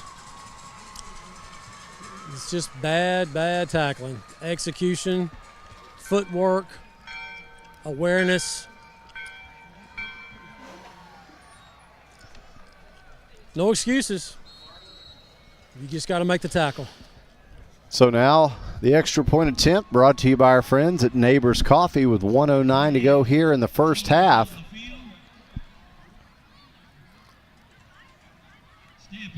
Snap, and the kick is on the way, and it's good. So with 1:09 to go here in the first half, our score now, Athens 27, Jacksonville 7. We'll take a short break and come back. This is Fighting Indian Football on JISD Live. Gene Brumlow, class of 66, and his daughter Ann Farmer proudly support Jacksonville Athletics. Come on over to the South Jackson Dairy Queen and get one of their world-famous blizzards. Dairy Queen, where happy tastes good. Tonight's game statistics are sponsored by Randy Gorham, CPA. Randy Gorham, CPA, the source for your accounting and income tax needs since 1984. For the first day of school, for the last day of work, for the satisfaction of a job well done, for the ideas that change the world, for good times, for not so good times. Yeah.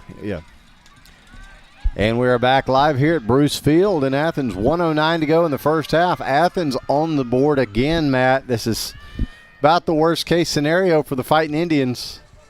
It's just, I no words, man. It's just bad execution, bad tackling, all that. See if the Indians can. Well, there's a live ball as Jermaine Taylor looked like his knee went down when he went back to get it. When it rains, it pours. Oh, man. Trying to make a play. Yeah, he was. And knee went down and didn't field it cleanly. So 105, and you're just trying to get out of this half if you're Jacksonville without giving up some more points. You know, they were down 34-0. Who was that to? Crandall? Yeah. Yeah. Last week I think they were down 27-3.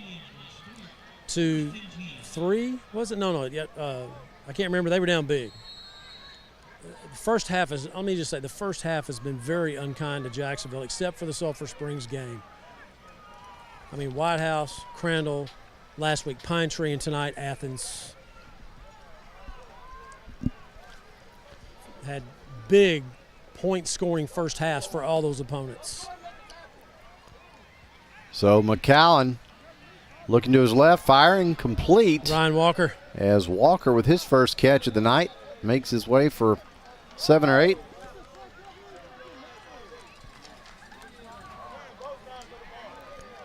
As you can see him just dropping the shoulder there at the end of the play, Walker, and fighting for that extra yardage. Low snap, handoff. Good burst from Mares. He's got the Bill McRae Ford first down. There's some pop running right there. Mares back in the mix.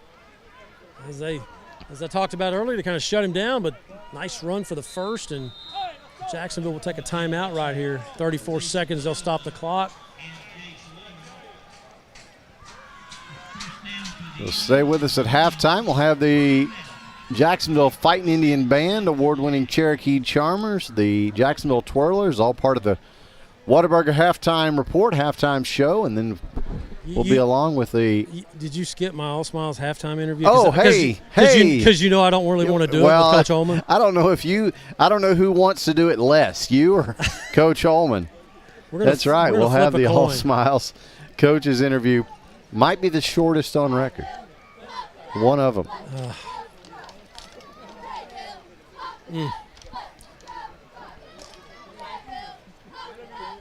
I'm kind of speechless right now. Well, 34 seconds to go here in the half, and as you said, Matt, Jacksonville, you want to make sure that you get out of here with no further harm done. Of course, Athens will be getting the ball to begin the second half, so you're also going to want your defense to come out and make a stop. But right now, just trying to get to the locker room. I mean, there's not really any other way to say it. No, there's not. Two receivers each way for Brady. He'll drop back. He's going to load up. Fires over the middle. He's intercepted. When it rains, it pours. You said it earlier, Matt, and unfortunately it remains true. Gage Frederick, the linebacker, fell back into the zone, and ball intended for Jermaine Taylor on the slant, and that's what good defensive players do. They know where the playmakers are, and Frederick, the 3-year starter for Athens at linebacker, he just backpedaled and got right in the passing lane and jumped up and snagged it out of the air. So here's Athens with 27 seconds, and the Hornets do have one timeout remaining with the football at the Jacksonville 35, trying to put on more points on the board. They've got trips right. They have one left. Manning is the back. They're going to take their time, get the play. As Richardson is the quarterback. And he will run to his left and be pulled down in the backfield. Nice tackle right there.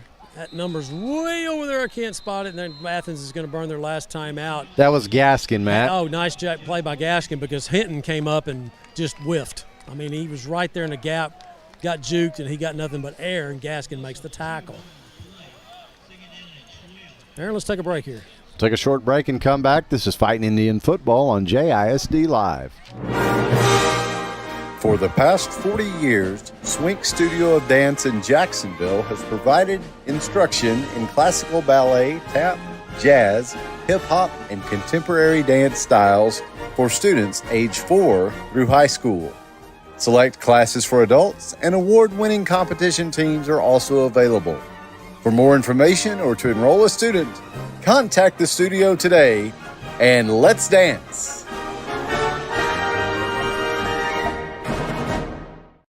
Bill McRae Ford has been serving East Texans since 1976. They can help you find the best deal on a used car, or if you're ready to purchase something new. Open Monday through Saturday. Bill McRae Ford. Come see us. And we're back live at Bruce Field here in Athens. 14 seconds to go here in the half. Second down situation for the Hornets. Trips right. 2 on the left side.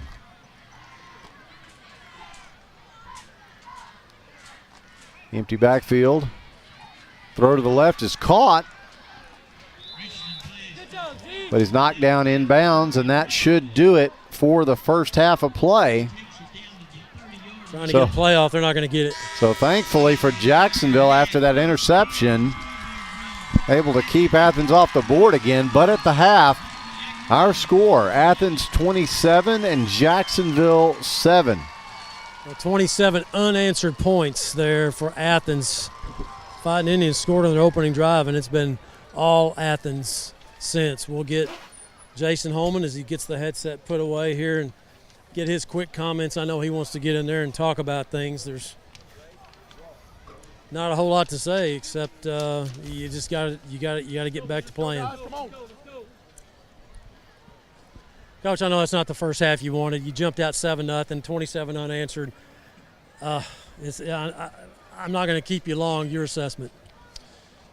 Well, familiar territory, unfortunately. Came out with a great opening drive and did what we had to do, punched it in, and then have just sputtered ever since. So, whether it's focus or what, I'm not sure. But we showed what we could do on the opening drive. We got to repeat that. And then from a defensive standpoint, got a big play, killed us. And, Coach, a lot of times it seems like the defense is in position to make the play. I've seen a lot of whiffs tonight and a lot of juking and bad tackling and just not getting the guy down. Yeah, whether it's wrapped up, not wrapping up, or whether we're just tired from playing so many snaps, either way, we've got to be able to overcome all that. Coach, thank you. Thank you.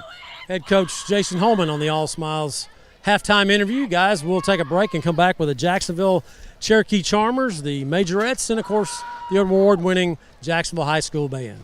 Sounds good. After the short break, we'll be back for more. This is Fighting Indian Football on JISD Live. We'd like to say thank you to tonight's team meal sponsor, M&H Crates. Thank you for your valued support of Jacksonville Athletics. Bill McRae Ford has been serving East Texans since 1976. They can help you find the best deal on a used car or if you're ready to purchase something new. Open Monday through Saturday. Bill McRae Ford. Come see us.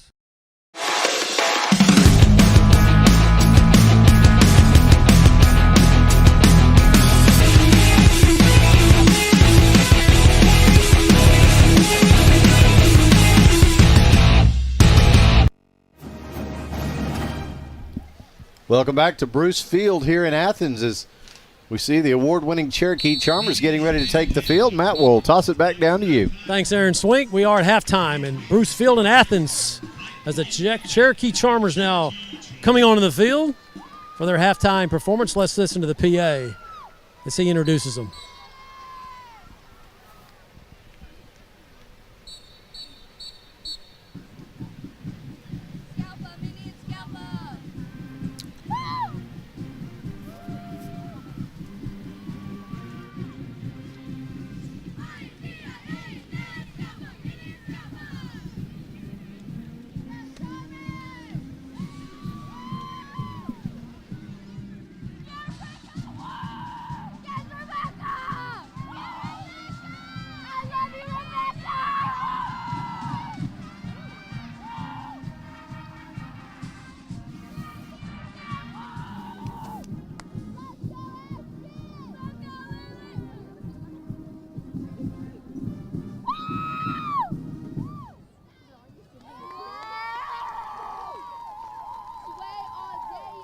Charmer Sergeants for the 2023-24 school year are Sergeant Hazel Modesto, Sergeant Ashton Washburn, Sergeant Kaylee Galvan,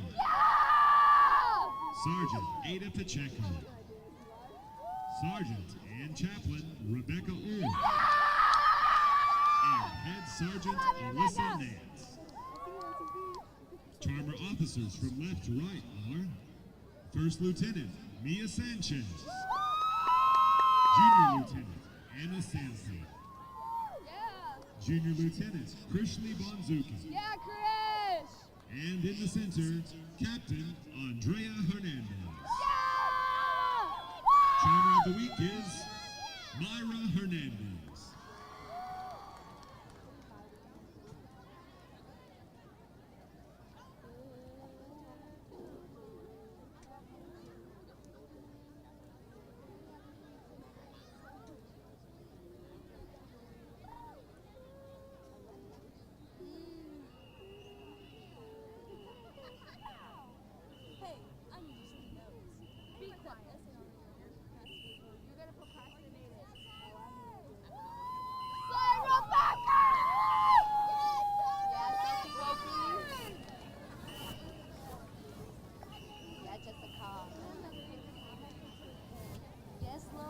Watch now as the Charmers perform a palm routine to Land of 1,000 Dances.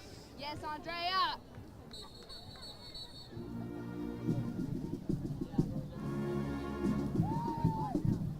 Yes, Lily.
The Charmers are under the direction of Maddie Montgomery and Tiffany Alexander. Ladies and gentlemen, the award-winning Cherokee Charmers. Cherokee Charmers with another outstanding performance here on the Whataburger Halftime Report. Now the Jacksonville High School Majorettes now making their way onto the field for their halftime performance.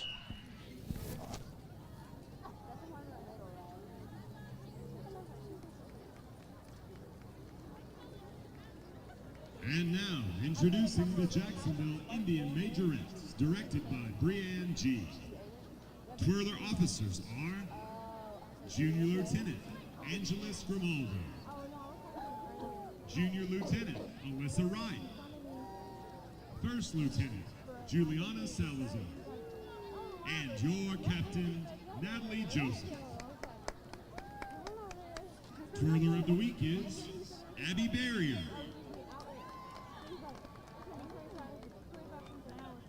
Watch now as the Twirlers perform an impressive 3-baton routine to the 80s Wham hit, Freedom.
Jacksonville High School Majorettes here on the Whataburger Halftime Report with their halftime performance. Music provided by the Jacksonville High School Band, now about to perform here at the half at Bruce Field, where Athens leads Jacksonville at the half by a score of 27-7. Jacksonville High School Band under the direction of Donnie Barrier in his 10th year as the JHS band director. Yeah, Jaden!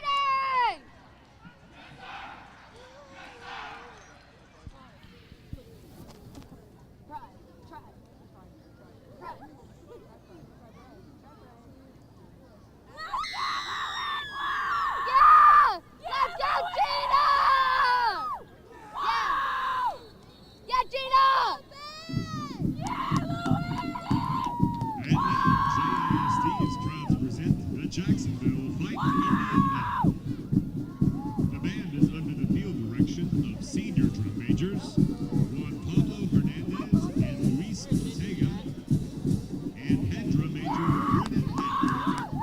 Tonight, the band will perform to Bacchus Fanfare and KL King's Pride of Arizona March. Now at the center of the field, one of the most decorated military marching bands in the great state of Texas. That classic look, that awesome sound, that cry heard across the land. The Jacksonville Fighting Indian Band.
Indian Band is under the direction of Donnie Berry, Preston Parker, Preston Law, Patrick Berry, Hindu, and Brooke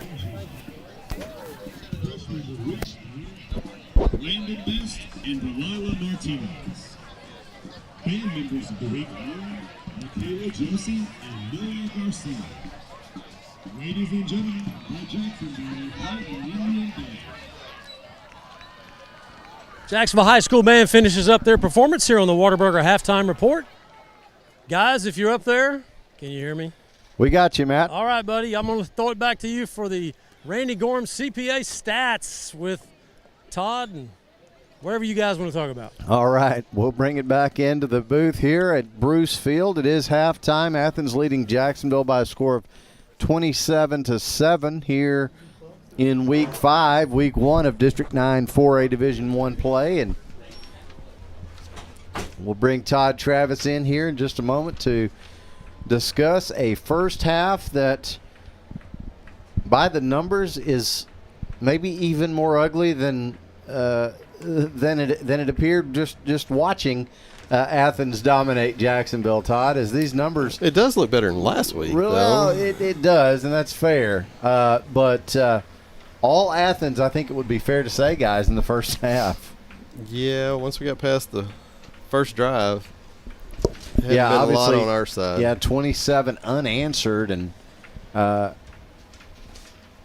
I don't know. I think coming into the ball game, we felt like this is obviously Jacksonville had the win over Athens last year. This felt like a game that Jacksonville matched up pretty well, and unfortunately, that was not the story of the first half. They did, but I think this is a bit different of an Athens team than what we saw last year. I would agree. They're coming into the ball game averaging about 41 points a game, and Jacksonville's allowing 40. So, when you look at those, it's like, well, you expect them to probably score about 40. Yeah. And that's, they're on pace right now. It's 27-7, and really the key difference in that first half has been explosive plays. You've got several, I think, 70-plus yard touchdowns for Athens. Yeah, you had the 75-yard run by Manning, and then you had the 73-yard catch and run. And yeah, that's been the difference. So just that's quick really strikes. been the difference. Yeah. So, Todd, let's go into it. Todd, the numbers here. For the first half, the Indians had 18 rushes for a total of 63 yards, 7 pass receptions for a total of 77 yards. And penalties, we had 7 penalties for 54 yards. Well, I'll tell you what, when you've got almost as many penalty yards as you do rushing yards, and you're a team that is trying to establish the run and trying to control the ball game, Ryan, that's a good way to kind of just hamstring yourself or shoot yourself in the foot, so to speak. Yeah, you're taking out any kind of positive plays that you had on a lot of those penalties, which, some of them have been defensively, I think. That's true. But, we also kind of got lucky on that first drive that Athens had a defensive penalty. Otherwise, it's a turnover, and we may not score there. That's right. And then, of course, the end of that drive was kind of tough. Jacksonville with the penalties that went against them. Yeah, on the 2-yard line, and then you get 2 consecutive false starts that back you up some. Kind of got lucky with Brady rolling out and finding, was it Jermaine, I think, in the end zone for the touchdown. And, it was a good play, but, it would have been nice to have been able to put the beast package or whatever we're calling it now down there on the 2 and have a big, rushing touchdown. Yeah. Well, and you hoped such a good drive for the most part. It ate up some clock, and you really hoped that would be the beginning of some momentum, Todd. But unfortunately, as we talked about, 27 unanswered. Not only have we given up 27 has Jacksonville, but the fact is they've been unanswered, and Jesus Nunez has 5 punts. Yeah. He does, which he's punted the ball really well tonight. We've had several down inside the 10, which, one of those was inside the 10 that got negated by a penalty and brought it back out. But, a really good job punting the football tonight from Jesus. Yeah, which, obviously he has to do that. Like, you want to see him do that, but the fact he's had to punt as many times as he had is certainly an issue. Oh, yeah. It's always good to have a punter who's having some success like that, but it's also not good for the offense because they're stalling out. Yeah. You want a guy who can flip the field, and that's exactly what he's done. Problem is, this Athens offense doesn't mind staring at a lot of green because they'll go 75 yards up the middle. They will, and Jacksonville's really only had success once stopping them inside the 10, and that resulted with a punt out of the back of the end zone. Yeah, they were able to flip the field and get it down to the Jacksonville 40, but a really good defensive stand there to keep them inside the 10. Yeah, it definitely was, and of course Jacksonville's going to need another one to start the second half with Athens, having deferred, and they'll be getting the ball. So, hey Todd, let's take a look at some individual numbers for Jacksonville if we could. All right, rushing. Leading rusher again is D.D. Mares, 13 carries for 42 yards. Brady McCowan had 1 rush for 14. Reese Hicks had 3 rushes for 5 yards. And Jaden Boyd, 1 carry for 2 yards. Yeah, and of course we saw Jaden a couple of times coming out a little gingerly and checking out that knee. So we're going to obviously hope that he's okay. I don't know how much we'll see him tote the rock in the second half, but you do sort of hold your breath, as we said earlier, whenever the discussion turns to Jaden Boyd and his knees. Which we really haven't needed him to run the football much in the first half. Dede is, once again doing a really good job of running the football, and he's made some really big plays when they were needed in the first half. There's been some times where, he's only gaining a yard or two, but he's also had several where he's picked up first down. Sure. And I think we got to tip the cap to Brady for that run as well. We were talking about play. Obviously not a guy not known for his running ability, but he made something out of nothing there. He picked up the first down, and he even had stared down the defender there at the end of the play to kind of try and inject some life into the Indians. And unfortunately, the momentum just hasn't been there yet. But obviously, there's 24 more minutes of football. If you're Jacksonville, you kind of have to. I feel like we have said this every halftime, with the possible exception of the first week, is that you kind of have to go in and totally kind of wipe the slate clean, so to speak, and go in and play the second half. But with that mentality, I would look back like you look back at the Crandall game. Obviously, that was a game shortened by weather, but Jacksonville was able, in as much of that second half as got played, to come out and win the half or improve on how they played in the second half. And obviously that was a non-district ball game, wasn't even a complete ball game, but you've got to have that same type of mentality. You have to.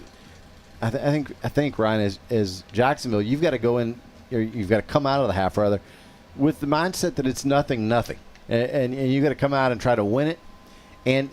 But you've got to score. You've got to score quick. But that means you got to start with a defensive stop. Jacksonville is going to have to come out really fired up in the second half, which is something we really haven't seen much from any of either side of the ball, offense or defense, so far. Not only tonight, but throughout the season. This season, it just you see heads dropping towards the end of that half as Athens scored on their second to last drive. Yep. And it's one of those things where if you come out fired up, you got a chance here in the second half. You're only trailing by 3 scores. If you can get a stop and get one early, that definitely gives you some momentum. And we all know high school football is a momentum game. So the more momentum that we can create at the beginning of the second half, the better. But they're going to have to come out really fired up and ready to go. Yeah, absolutely. Todd, and then the flip side is statistically is Athens has just been able to really pile up the yardage on Jacksonville. Of course, they have with really only a few players. That's the quarterback. That's true. One running back's the only one that's carried the ball. Yeah, and really one receiver catching it. And I do need to issue a correction. We have referred to Jackson Styles throughout the night, but it actually has been the sophomore David Richardson, the quarterback. So he's been the one. He has been the whole He has time. been the one really hurting the Indians, and that's a sophomore. They've got a lot to look forward to with him, Ryan. It looks like he's looked pretty good in the first half, and we've seen. We kind of talk about it every week. Those designed quarterback runs or some option plays where he has the option to run. It's burned Jacksonville defensively, and we've seen that several times tonight as he has escaped the pocket and cut the defense for some yards. Yeah. So Jacksonville is going to definitely have to pay attention to that in the second half. Athens, you would think, with a 3-score lead, they may continue to throw for a little while, but if they get another score, we know how well they can run the ball. They may really try to take the air out of this thing. Even in the first half, we were talking about how they really controlled the clock. They run the play clock down, to the low single digits on almost every play. And if they do that much in the second half without Jacksonville being able to change the momentum, then it's going to be very difficult for Jacksonville to overcome. But if you're Jacksonville, you come out, if you get a stop, you get a score early, as you said, Ryan. You're looking at a 2-score ball game, and it's a different conversation for sure. And if you get a stop and you score, you've got some momentum. You've got momentum from a defensive stop, and you have momentum from a touchdown. Sure. And there's a lot to be said about that in the second half if Jacksonville's able to come out and get a stop early. Yeah, and you wonder too with Athens. You always wonder about the team's mentality that's up a few scores. Are they looking to finish? Do they have? They're a team that struggled historically. For the last the last few years for sure. But of course they came in 3-1. But you wonder about their ability to finish. Are they a team that has that sort of killer instinct, I guess, for lack of a better term? Or maybe do they coast a little bit? And if they do, if you're Jacksonville, can you catch them? Can you catch them sort of downshifting a little bit, and can you match and then exceed that intensity? And if so, this second half could be a whole different story than the first half. But Jacksonville certainly with their work cut out for them. They definitely do. It's going to take quite a second half, especially as well as Athens has controlled the ball. And they are 3-1, so they've found a way to finish 3 games on the winning side. Yeah. So yeah. you'd think with a 20-point lead at halftime, if they can milk the clock, that they'll probably come out on the winning side once again. Yeah, I mean, they've got to feel good about it. Obviously, they've got some. They have a good win. Obviously, they did not play, quite the non-district slate that Jacksonville did. But I look at their win against Thomas Sitton's Rusk team, which is a very good Rusk Eagle team. That's a quality win, in my opinion, especially for a program like Athens. And so they've shown an ability to finish against good teams and to make sure that they do the things they need to do, just like they did last week against Kaufman. So, Jacksonville needs to answer the bell, and it's going to start with the defense. So, Todd, thanks a lot for coming along for the halftime stats. Of course, folks, the halftime statistics and the postgame statistics are brought to you by Randy Gorham, your hometown CPA. Randy, of course, also the mayor of Jacksonville. We were thankful to have him last week for our pregame interview on the homecoming show, and we're glad and thankful for Randy and all he does to sponsor Jacksonville athletics and his support of all things Jacksonville. Matt, if you're back with us, we'll take a second here. We can go around the district. We'll see if Matt's with us down there. Sounds like maybe he just cut his mic on. Matt, are you there? Yeah, I'm here. There he is. Yeah, okay. Yeah, we can go around the district, Matt. We got some halftime scores. Kilgore on top of Palestine by a score 20-7. Not a real surprise there, I wouldn't say. Yeah, but closer than what you'd like to hear. Except that from a Palestine perspective, you're happy that you're still in it. Well, I mean, Kilgore comes to Tomato Bowl next week, and it's going to be a tough game. Kilgore's ranked 4th in the state, and then Chapel Hill the next week in Chapel Hill. So, a Palestine, Henderson. We were hoping tonight with Athens. Yeah. Those are games that you want to be able to compete in. So, yeah, it's tough. Yeah. And then Lindale, halftime score from Henderson. Lindale on top of Henderson, 29-7. Yeah, so that's kind of surprising to me. I thought Henderson would play that a little bit closer than they have there. Yeah, of course, those are all halftime scores, and so we'll see how things might change in the second half, and hopefully for Jacksonville. Yeah, and by the way, the injury to Jaden, I just had a chance to talk to him. It's his Achilles. He's got a strain. Bruised. Somebody fell on it, and he says he's going to try to go, but it's not his knee. It's his Achilles, so he's going to try to go. And also, so that's David Richardson at quarterback. We called him Styles the whole first half. Is that right? Number 7 and number 2. I can't tell the difference in a 2 and a 7. Yeah, we did. I did confirm that with Todd. Okay, that has been the sophomore David Richardson. Wow, I saw 7 several times. Okay, maybe not. Now I'm looking at Styles right here, number 7. He's on that front line right there, and he's padded up, and it's not like a quarterback. So good call, Todd. That's not him. All right, we're set to go here. Let's see if Jacksonville can turn this thing around, down 27-7. Here's the kickoff by Jacksonville, and here's Aaron Swain. So Jesus Nunez kicks to the far side. It's fielded cleanly there, and a nice little return back out over the 30 for the Hornets. So Jacksonville player getting up slowly there. He's going to come off. That's Kenny Grant. He'll stay up right there and get off the turf. He's going to check out. So Jacksonville's defense on the field in the first half. Can they set the tone? Played a great second half last week against Pine Tree, but dadgummit, they spotted them, 34-0 at the half, something like that? Yeah. Yeah, we talked about that in the halftime report. Jacksonville has had some better second halves than they have first halves in some of these ball games. Well, it's like, it can't get any worse. It's all relative. It is relative. Yeah, you got to play the whole game. It is. But still, I mean, they can't just keep digging themselves a hole in the first half like they have again tonight. Here's Athens, first down. So back to work go the Hornets as Manning takes the handoff, and he's straight into the line. Jacksonville stays home. Foy with the tackle, the senior for Jacksonville. And Foy is not getting up. Oh, my. He is clocked. Yeah, so Oof. They'll take a moment. And man, just another injury for Jacksonville on that defensive line.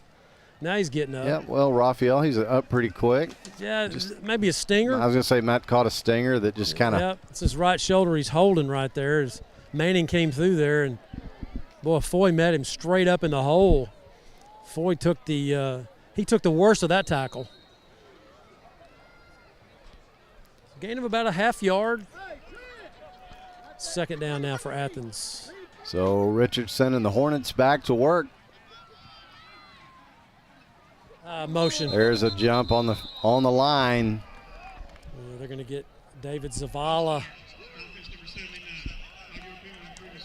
Check that Daniel Benuelos, number 79. Sorry about that, David Zavala. It's Daniel Benuelos.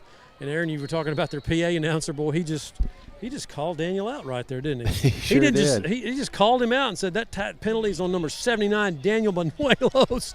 I have not heard a PA announcer like we're hearing tonight in Athens. He doesn't hold back. Man.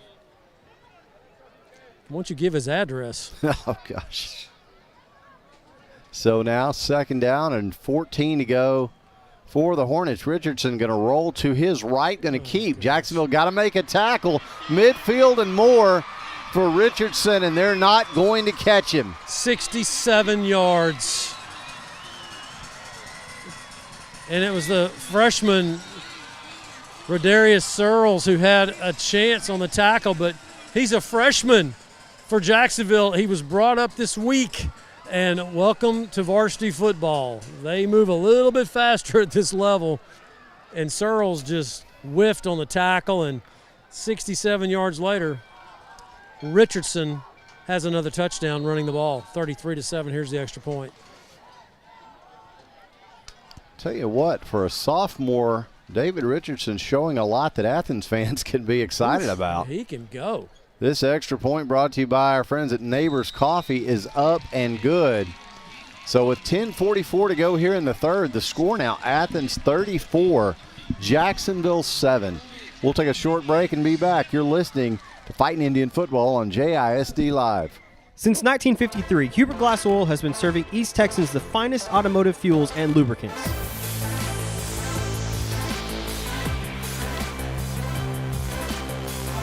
Hubert Glass Oil Company, the clear solution for your business.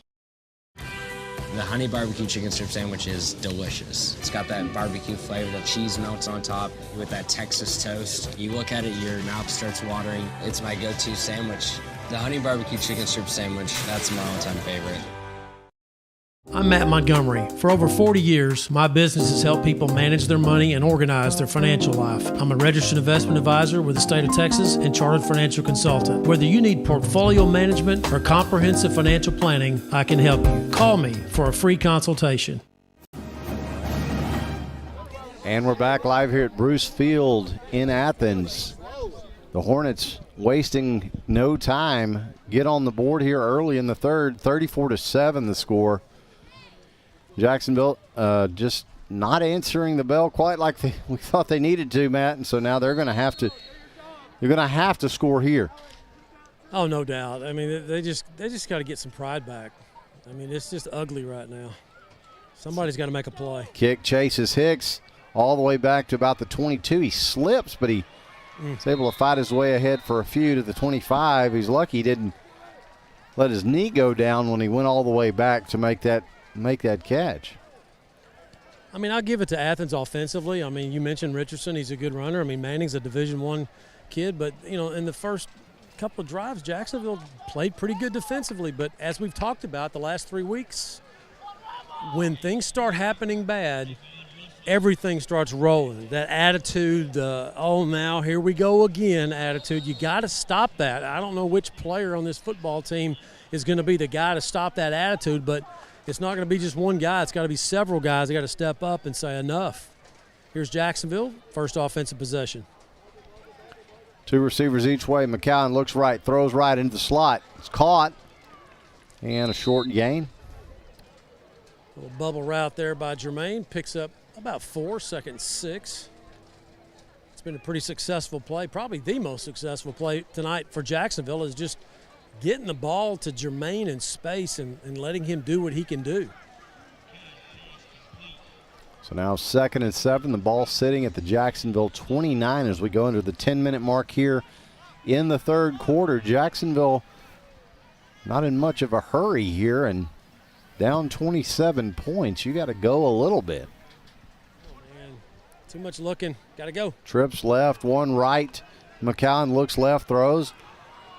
And they're going to say that was an incompletion, which is a good thing because Athens thought they had a fumble recovery there for a second. And I couldn't. Was that Trevor? I'm not sure if. No, that was 13. I think it was the freshman Deshaun Edwards.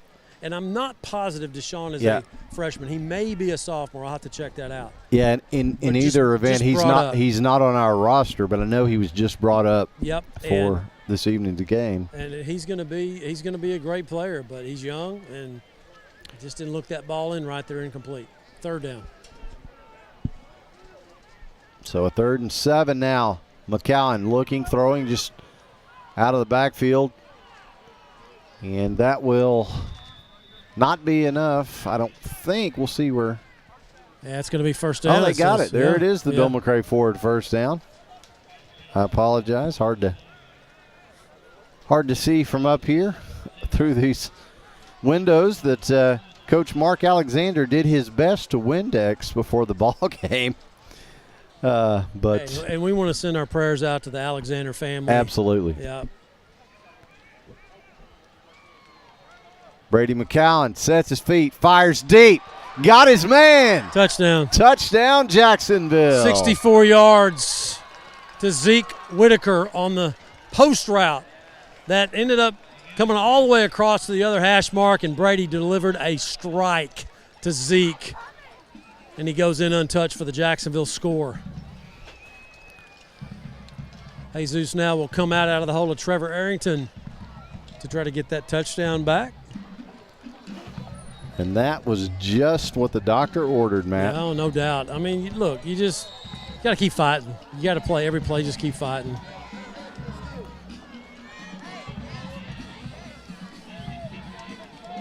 And so now the extra point brought to you by our friends at Neighbors Coffee.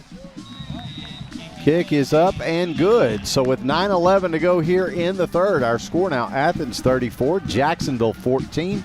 We'll take a short break and come back for more Fighting Indian football on JISD Live. Gene Brumlow, class of 66, and his daughter Ann Farmer proudly support Jacksonville athletics. Come on over to the South Jackson Dairy Queen and get one of their world-famous blizzards. Dairy Queen, where happy tastes good. Tonight's game statistics are sponsored by Randy Gorham, CPA. Randy Gorham, CPA, the source for your accounting and income tax needs since 1984. Since 2004, Legends Old Time Burger Cafe has been the home of Jacksonville's best old-fashioned hamburgers. Hand-battered chicken strips, chicken fried steak, fries, and onion rings are the best around. Legends, home of Jacksonville's best old-fashioned hamburger. And we're back live here at Bruce Field in Athens as Jacksonville has answered the Hornets' first score of the half. And with a Fighting Indians scoring drive summary, we'll throw it over to Todd Travis. Todd? It was a 4-play drive, covered 74 yards, finishing with a touchdown pass, making the score Athens 34, Jacksonville 14. Oh, coming into the game, Jacksonville thought they could throw the ball on Athens, and that's what they've been able to do in the short game tonight, but that's really the first long connection Fighting Indians have had. If they could just play a little defense, who knows, you know? So Nunez's kick fielded by the up man at the 25, and now Jacksonville got to make a tackle as the return is out over the 35 from Manning, and so Athens with good field position again. Brendan Richards isn't going to play in the second half. I'm not sure why he's not playing, but he's got his pads off, so there's starter number 7 that Jacksonville has lost in week 5 so far. That's that's 1/3 of your starters out of 22. Yeah. Of course, some of them may be going both ways, but still, that's still 22 positions, 7 starters. Yikes. Somebody's going to have to step up. Here's Athens. So Richardson and Manning back to work, and handoff is to Manning, and he will drag a few Fighting Indians out over the 40. Bowens with the tackle for Jacksonville. And, Athens doesn't really have to put the ball in the air much for the rest of the evening if they don't want to, Matt, and they can really work this clock. They've got a player slow to get up. Yeah, it's Daniel Benuelos, left tackle, down on the turf. Guys, let's take a break. We'll step away and come back. This is Fighting Indian Football on JISD Live. For the first day of school, for the last day of work, for the satisfaction of a job well done, for the ideas that change the world, for good times, for not so good times, for her future and hers and his, for serving our customers and connecting communities. We're here with you for good. Austin Bank, with you for good.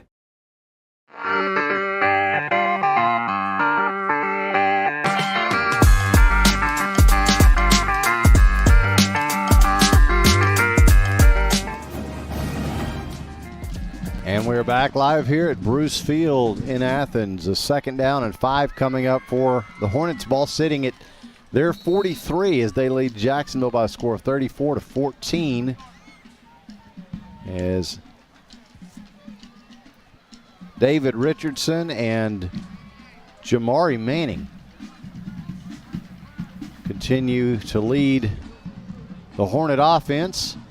This time it's Manning, and he's up the middle to midfield and a little more. Oh, man. He just introduced himself to Josh Gaskin right there. And Gaskin made the tackle, but, boy, it was painful. I mean, Manning runs hard downhill. Very physical player. I mentioned earlier he's going to be a safety in the D1 level and being recruited. But, boy, he's a heck of a running back too, Aaron. And it's been him and Richardson, the quarterback tonight, just putting up all the yards for the Hornets. So we'll go down under the 8-minute mark here in the 3rd quarter with Athens on the plus side of the 50 again. And Richardson again takes off, and he's inside the 30 all the way down near the 25. They'll call it about the 27, a big first down burst. Man, Jacksonville is losing contain so much tonight. There is a flag, Matt, so we'll let's see check that. Maybe a hold that allowed him to get that space, but we've seen Richardson tonight it's almost like a called quarterback draw. He just fakes it to Manning, and then he pulls it down and almost a zone read, and boy, the edge not sealed. It's going to be against Jacksonville. Yeah, defensive hold. Yeah. So they'll mark this off after or where the spot of the foul. That'll push it all the way down to the Jacksonville 20. But, yeah, I mean, the edges are just wide open. I mean, no contain for the Fighting Indians defensively.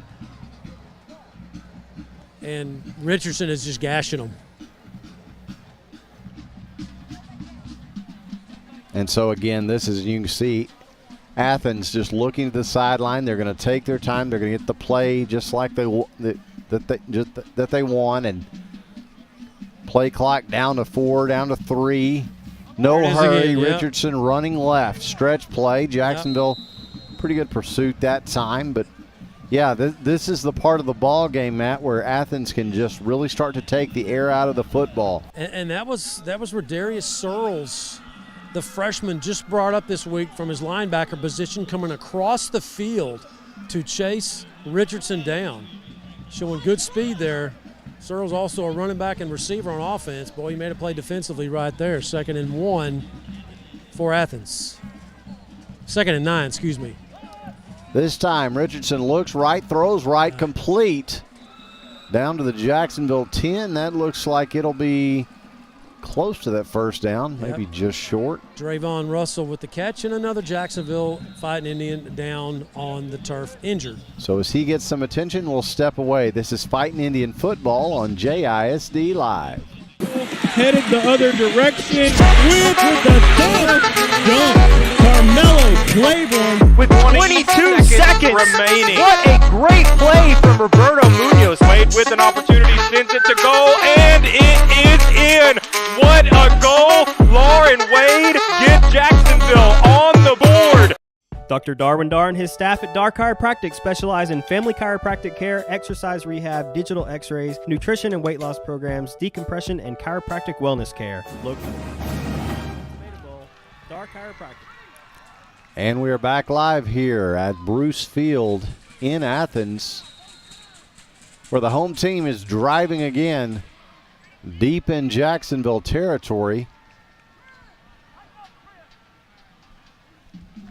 And again, the handoff is to Manning. He spins his way up into the second level, down to about the 7 of the Indians.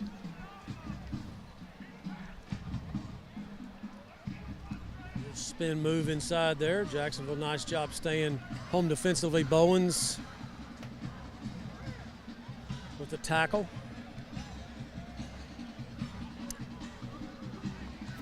First and goal, Athens.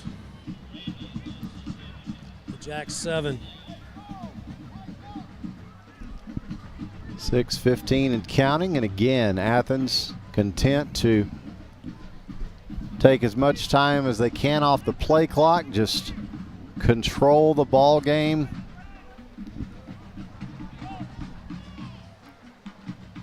So now Richardson, another handoff. Oh, nice this tackle. This time a great tackle made there. Bowens, good job. Trent Powell also on the tackle, getting up, shaking that elbow, but Bowens really with the lick that brought him down for about a yard gain. 2nd down goal now at the 6. Of course, Athens coming into the ball game, averaging 42 points a game. They get a score here, and they're going to be right there at that average.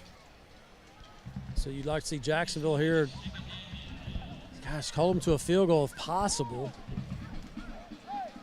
Get the ball back for their offense and see if they can try to get some more points on the board. I mean, I'm not saying they're going to come back and win the game. I'm not saying that, but I mean, you can make it look much more respectable than it is. There's this a great time, tackle. Richardson hands it off. No Jordan. Stretch play there. Dorsey. That's the 2nd time tonight that Jordan Dorsey has just blown a play up.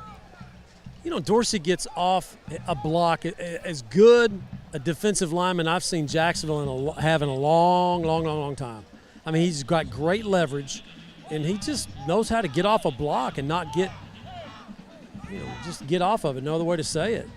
And then he has pretty good speed, and he goes lateral down the line of scrimmage, and he wraps him up for the 5-yard loss. So 3rd and goal. 3rd and goal here from the 11. Jacksonville, this would be a positive stop in terms of momentum if Jacksonville could make it. This is a deep ball into the end zone, and it is incomplete. Once again, offsides Jacksonville, unless the official here calls motion on Athens. I saw both, but Jacksonville jumped offsides first. It was Hinton not watching the ball. Again, jumping offsides on the hard count, and that is going to be the call against Jacksonville.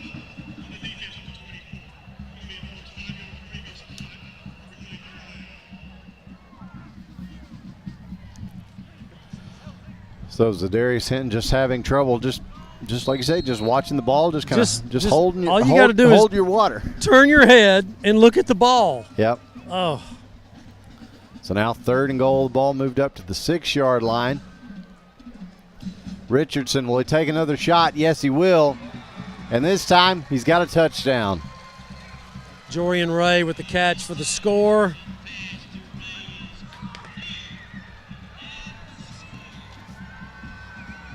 And now it looks like a gender reveal here on the home side as they're what? Firing off confetti cannons or something. Oh.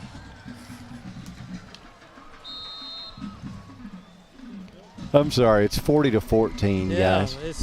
It is no fun right now.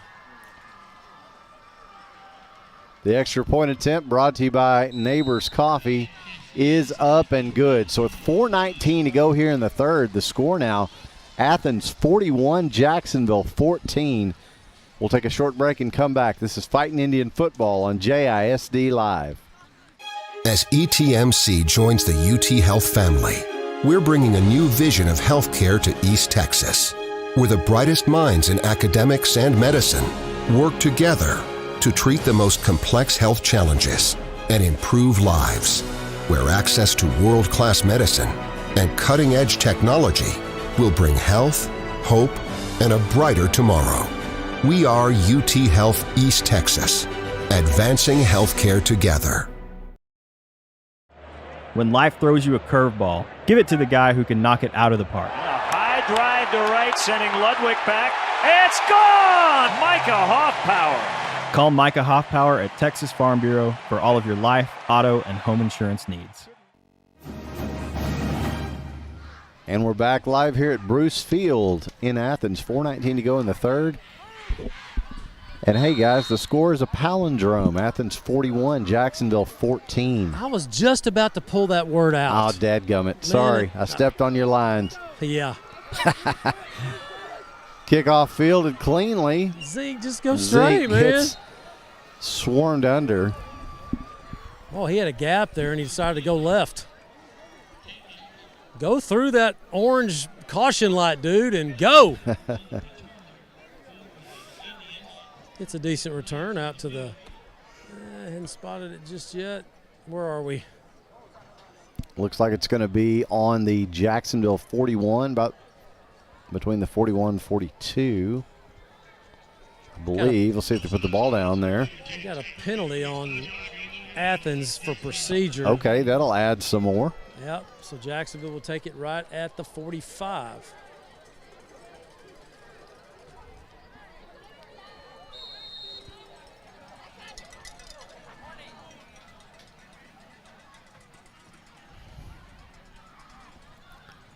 So now 2 Indian receivers on either side of this formation. The handoff is straight ahead to Maras, and again he runs hard, but he runs into the middle of the Athens line.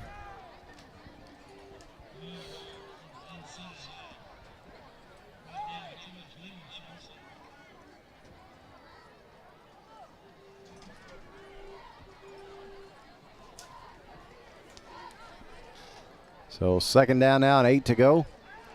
McCown looks right, throws right. And a few yards there for Taylor. Now Jordan Dorsey's on the sideline getting looked at by Jason Krause. And oh, man. I know. That's tough. I mean, he's limping, and I don't know what's wrong, but, man, it is just incredible the amount of injuries this team has had in the first 5 games.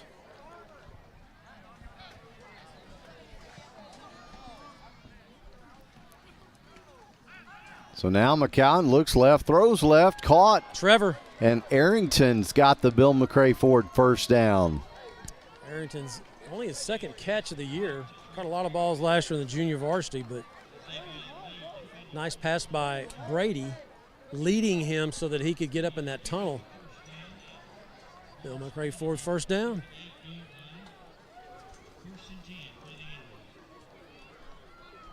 So now McCown and the Indians working in Hornet territory. Deep ball. McCown knocked away. Yeah, he had pressure, did McCown, and I think he might have got hit right at the moment that he was releasing the football, and it was behind Jermaine, or he scores because he had his man beat. I tell you, Jacksonville can go deep on Athens. I mean, they've already shown it already one time. You throw those bubble routes or not, you get enough, you get those guys cheating up, you go by them, and just got to get the pass out there, get some protection for Brady so he can get loose and throw it.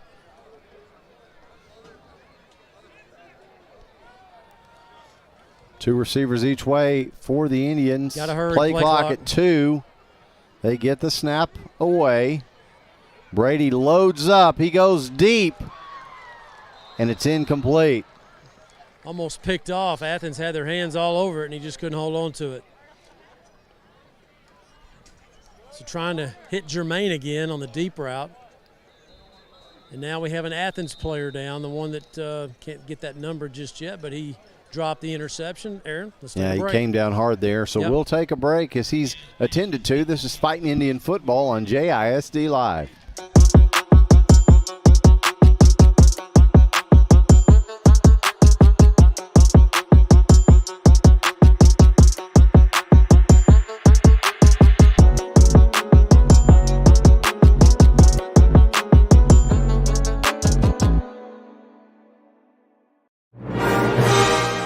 For the past 40 years, Swink Studio of Dance in Jacksonville has provided instruction in classical ballet, tap, jazz, hip-hop, and contemporary dance styles for students age 4 through high school. Select classes for adults and award-winning competition teams are also available.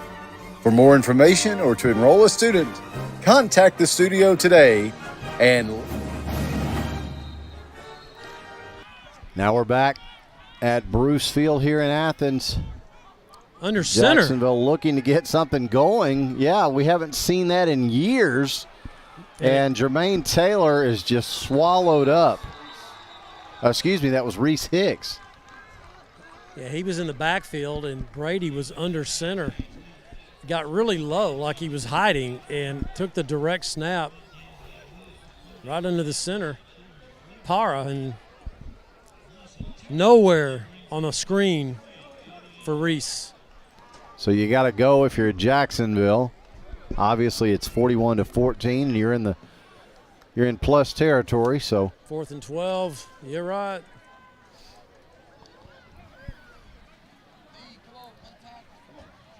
So we'll go down under 2 minutes here in this third quarter. 2 by 2 go the Indian receivers. 4th and long. Gosh, and it's going to get longer. didn't snap the ball. 3 guys took off. Brady took a step back, and the ball didn't come back.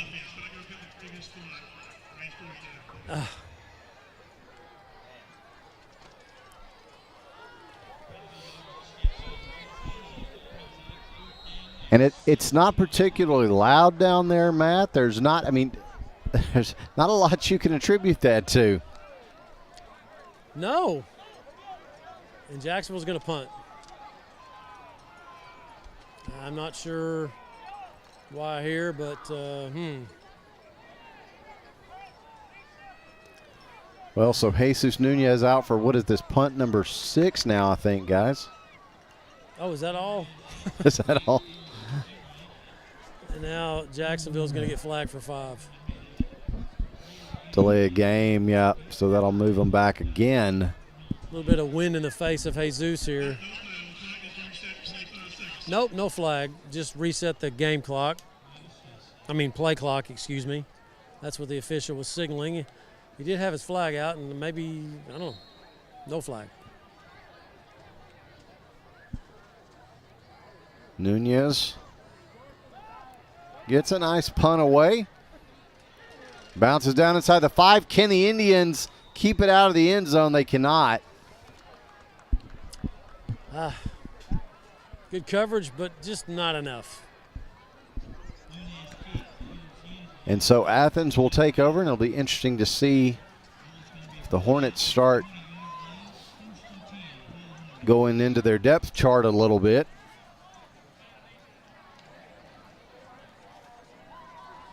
Not sure exactly the thought process of head coach Zach Harrell.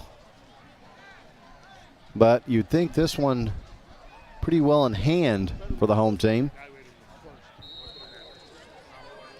Well, it's not like they have 50 players and they can put in a bunch of subs. That's true as well. Yeah, you're sort of limited at this level. I counted 39 on the varsity here, so you'd think you'd get Richardson out here, but who's behind him there? I don't know. Good play by Jacksonville. DK. Was that DK? Yeah, Kincaid. He was all over that play. Almost. I mean, he really jumped that. He almost had a chance to step in front and pick that. Yeah, he just jumped the route very well. And, of course, Richardson kind of hung up on his pass right there, and that allowed DK to see the throw was coming, so he stepped up. Then he made a nice tackle. So Athens will need to snap it once more here before the end of the third. But then that will do it. As just run this into the line for a few. Flag on the play. Thrown over here on the Jacksonville sideline. Yep, offside against Jacksonville. The call, good spot from Ryan Travis. I hate it when you're right, though, Ryan. Oh, gosh. I didn't see anybody jump, so Jacksonville must have just lined up. Lined up, yeah. Oh, man. Oh, you did. Ryan indicated he did see somebody jump, okay. So I wasn't sure who that was. But. All right. That should do it for the third quarter. And so the end of three, the score Athens 41, Jacksonville 14. And now it is time for Week 5's Ask the Indians.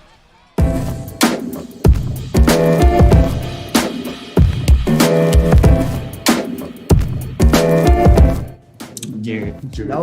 Break time. Break time. I got moves. Yes. Break time. Look up his YouTube. His YouTube. We got a YouTube channel. 9 years ago. 9 years ago. 9 years ago. It's still a cannon of we been like completely on Anthony Martini. Yeah, Martini. You got the moves. Anthony Martini. I guess so. You got that jelly roll. It's the roll. Jared Brady. Kai Kennedy. No. Bro, he gon' Kai know how to dance. Probably Kai. Yeah, probably Kai. I had to say that. A dance dancer? It has to be Kai. That wasn't dance. That would be me. K3. You guys can dance with me? What's up? Right now? Yeah. Hey.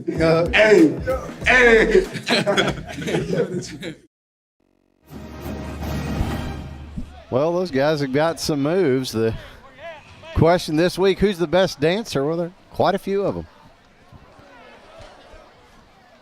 But I wish they could tackle. Yeah. I'll take the tackling over the dancing. Yeah.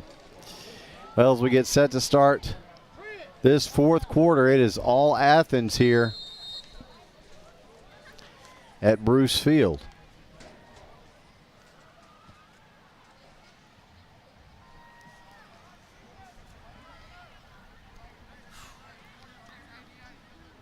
Two by two go the receivers. One back. Handoff straight ahead. Not much there. Bowens. That was Manning again. Tell you what, Dominic Bowens is having a heck of a second half. I mean, he really is filling the gap, and that's at least the third play he's been in on already that we've highlighted him. He just stoned Manning right there at the line of scrimmage, and he sure did. Did a nice job getting off the block and good gap control. Actual loss of about a yard, 3rd and 11 now for Athens.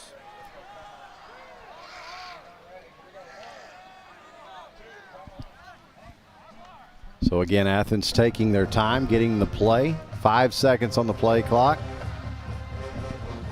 All the way down to 1 before Richardson gets the snap. Then he lets it fly, and he's got a man and a huge first down as he found Drayvon Russell. Well, Drayvon Russell moved before the ball was snapped, and the official kind of reached for his flag, and then he got set, and he didn't call it. Should have been a motion penalty, procedure. Not taking anything away from the great throw and catch, though. He gets a first down the sidelines. Beats DK down there.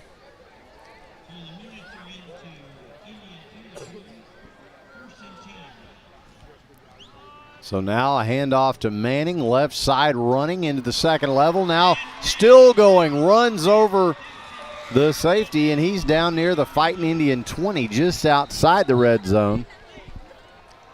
Got a Jacksonville Indian down there, maybe Reese. He is all curled up. Yep, and as he gets attention, we're going to take a short break. This is Fighting Indian Football on JISD Live. Dr. Folden, Dr. Westbrook, Dr. Stocks, and their dental team at All Smiles provide a wide range of dental services. This includes cleanings, fillings, crowns, bridges, implants, and cosmetic dental care. Call and schedule your appointment at 903-586-0741.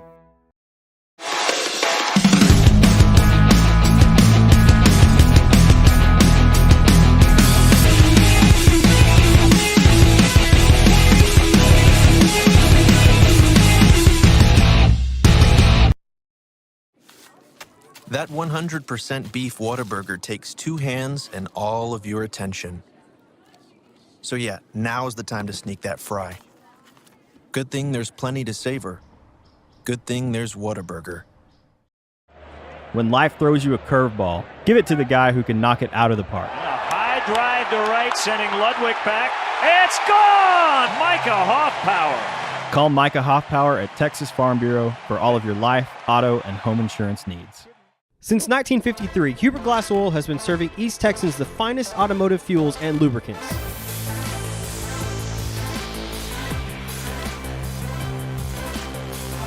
Huber Glass Oil Company, the clear solution for your business.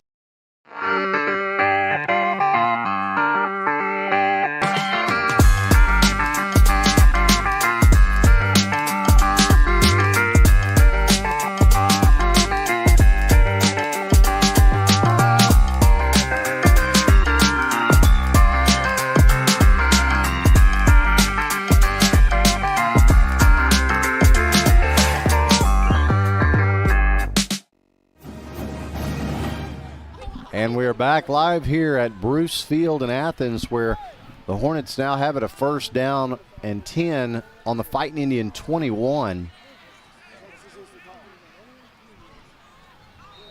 So Athens threatening to eclipse their season average for scoring in a game. Handoff is to Manning, and he is bottled up right at the line. Pick up about 3. 2nd and 7 now. Moves the ball into the red zone of Jacksonville, down to about the 18.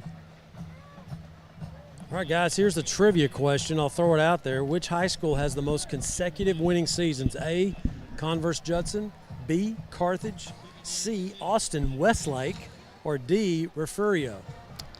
Converse Judson, A, Carthage, B, Austin Westlake, Refugio, D. Think about it. We'll come back to that. All right, so 2nd down and 7 here for the Hornets.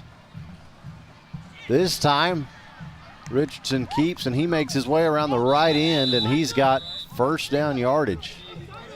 Just got the edge, and Nehemiah Boyd had to come all the way across to make the tackle, and nice job by Richardson. Man, he just gives you kind of a left hip, and I mean, Boyd had the angle on him. He should have had him about the 17, and he just kind of gave Nemo a hit, but to Nemo's credit, he stayed after it, kept running, chased him down.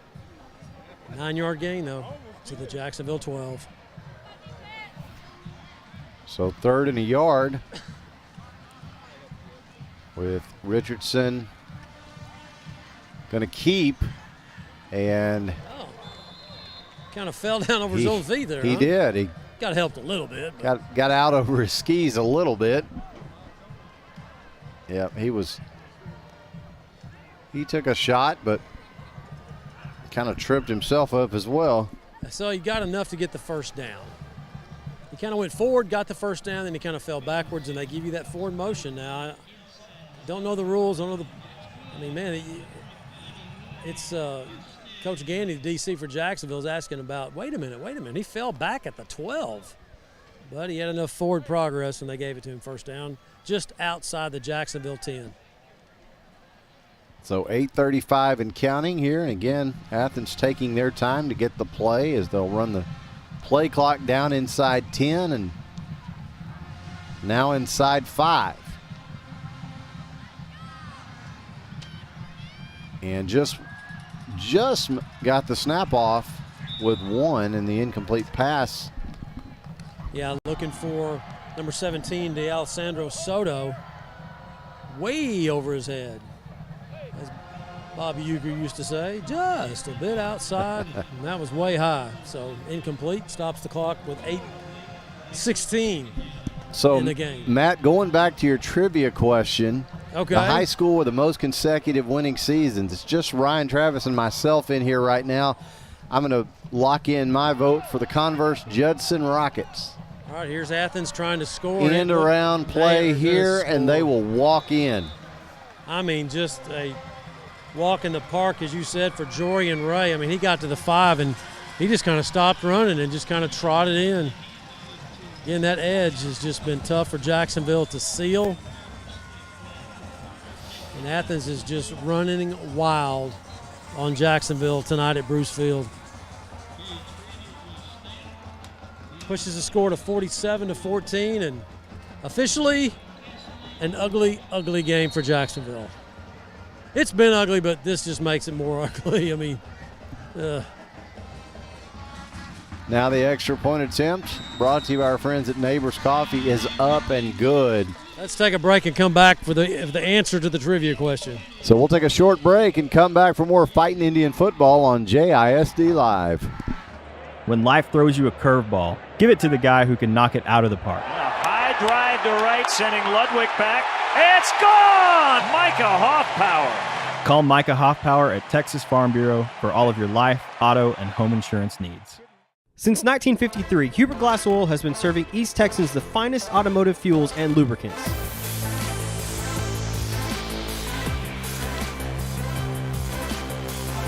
Huber Glass Oil Company, the clear solution for your business.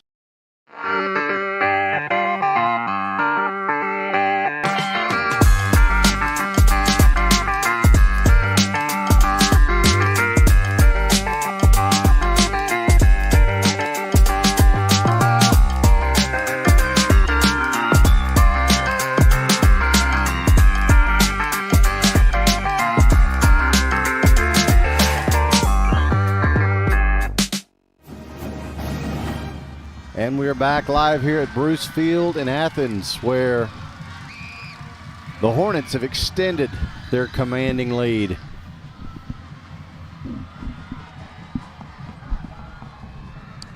Does Mr. Ryan Travis have an answer? So Ryan says C. What were the Austin Westlake? You're saying Austin Converse Judson. Yes, sir. He says Austin Westlake. Here's the kickoff. Kickoff is fielded by Zeke. Well, he lost control and had to dive back on it, but thankfully he's able to.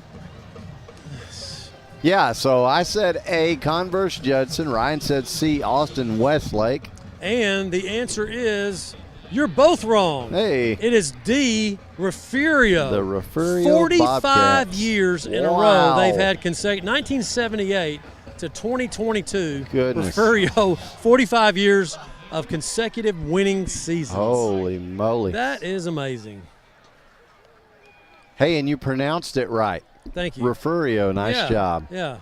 That's right next to my Rudy Jaramillo. That's right. You're a real Texan. Yeah. You passed the test. That's right. That's like Mexia. I mean, excuse me, Mahia.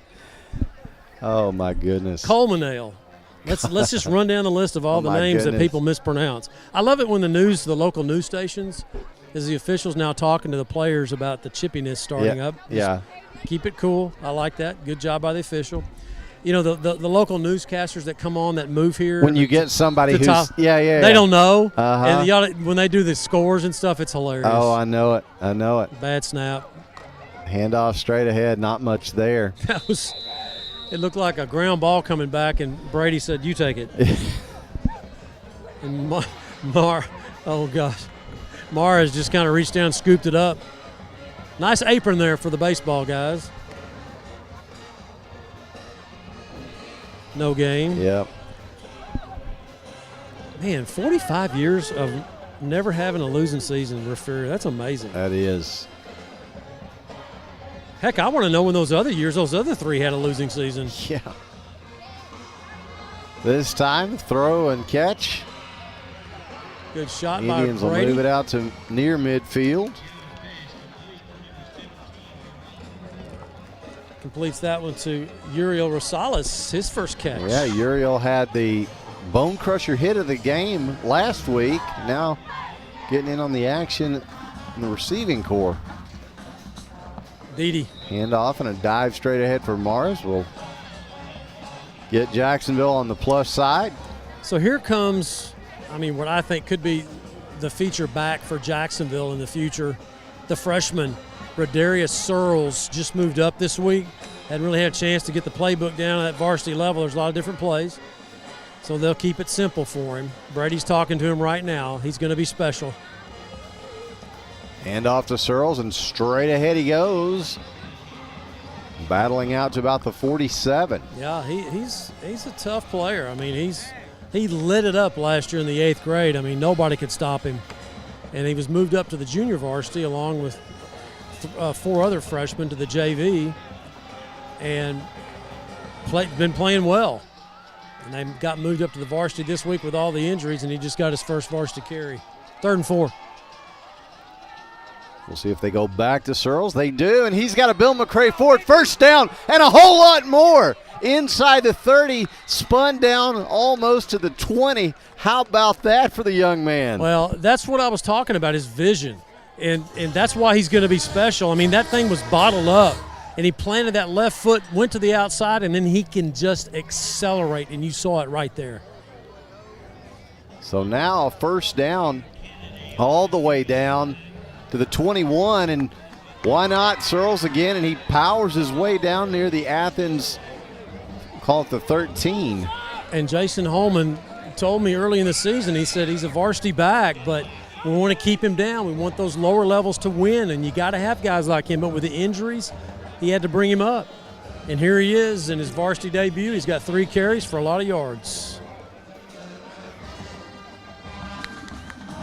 So now 2nd and 2, and he'll get a handoff once again. Going to be just short of the first down, but it's going to be 3rd and very close.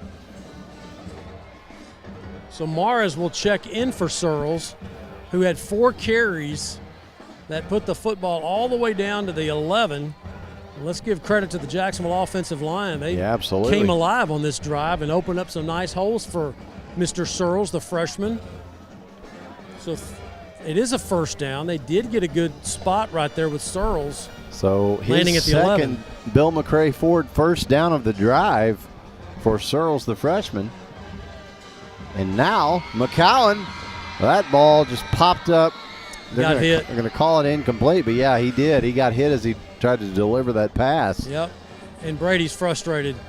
Somebody didn't run. He's telling the sideline, he was pointing out there, somebody didn't run where they were supposed to, so he had to hold the ball a little bit longer, and he took a shot in the mouth. Ball popped up. Fortunately, it was not intercepted. 2nd and 10 from the Athens 11. Well, unfortunately, also his arm was going forward, so it wasn't a fumble, because that's the other concern when you see a ball pop straight up like that. This time, a handoff. Dede. Straight ahead to Mares, down inside the 5, still with his legs churning goes Mares. To the 2. A look again at this great run and just the power. He did this great second effort when the DBs close in on him. He just keeps his legs pumping, does Mares. So 3rd and goal. No, actually, they get a first down at the 1. I'm sorry. We'll see if Jacksonville can punch it in. Straight ahead. He's in. And he's in. Touchdown. So Mars pops it in from 3 for from 2, I should say, for the Jacksonville score. And Mars gets his first rushing touchdown at the varsity level.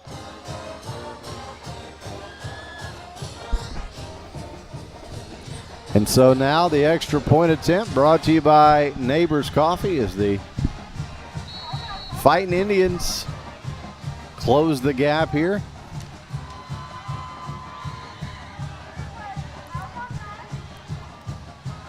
So Jesus Nunez with the kick, and it's good. So 3:54 to go in the ball game. Score now: Athens 48, Jacksonville 21.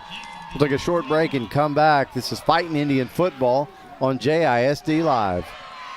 Gene Bromlow, class of 66, and his daughter Ann Farmer proudly support Jacksonville athletics. Come on over to the South Jackson Dairy Queen and get one of their world-famous blizzards. Dairy Queen, where happy tastes good. Tonight's game statistics are sponsored by Randy Gorham, CPA. Randy Gorham, CPA, the source for your accounting and income tax needs since 1984. For the first day of school, for the last day of work, for the satisfaction of a job well done, for the ideas that change the world, for good times, for not so good times, for her future and hers and his, for serving our customers and connecting communities. We're here with you for good. Austin Bank, with you for good. And we're back live here in Athens as the Fighting Indians refuse to go away. Didi Marr is punching it in, Matt, for his first varsity score. Yeah, nice to see Didi get some points out of his hard running. Yeah, absolutely. And talking of hard running, how about Searles, the freshman, on that drive? It's a glimpse of the future, guys. And you know, when I saw him in 8th grade last year, I mean, he was just a man among boys out there. And we saw right there, I mean, that's just his first few varsity carries, but he's just going to get bigger and stronger. So Nunez now with a kick to the near side. And good coverage downfield by the Indian kickoff team. Ty Lindsay coming in for Jacksonville and getting the tackle along with, well, they got these new numbers. And that was Jonathan Sparks also on the tackle right there. Jason Holman told me they got 2 number 64s. They got to fix that. So somebody at the sportswear company made a clerical error and sent 2 number 64s. Jordan Dorsey is running off the field looking okay. He's looks like he's going to continue to play. He's kind of grabbing his leg a little bit, but he was running pretty good just then. So he's going to be okay. That's good to see. Now the officials bringing the players in again, talking, shaking hands. Look at him. I like that, as opposed to, you know, what we've seen in previous games when they just didn't do any of that. They got ugly and chippy. I like that. It's good officiating. Yeah, a crew that'll keep control is good to see. Yeah. Handoff straight ahead. The Indians blow this one up, but struggle to make the tackle. I tell you, Ty Lindsay had him wrapped up and just couldn't bring him down. And guy, I mean, a lot of this stuff is just weight room stuff to me. It's just kids getting in the weight room and getting stronger. I mean, you know, Jacksonville, you know, they've done a good job being in position. I told Coach Holman, I mean, that was one of my questions. I said, you know, you're not tackling, you're in position. He agreed. He said, yeah.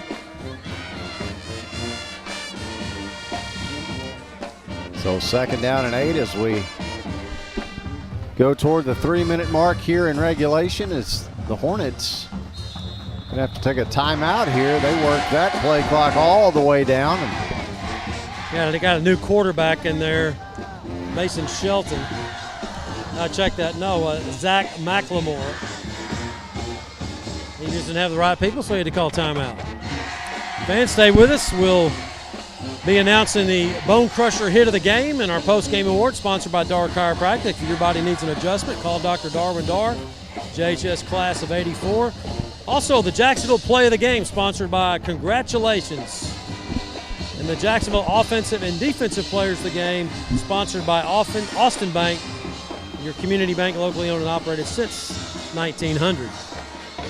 So Athens breaks the huddle after their timeout.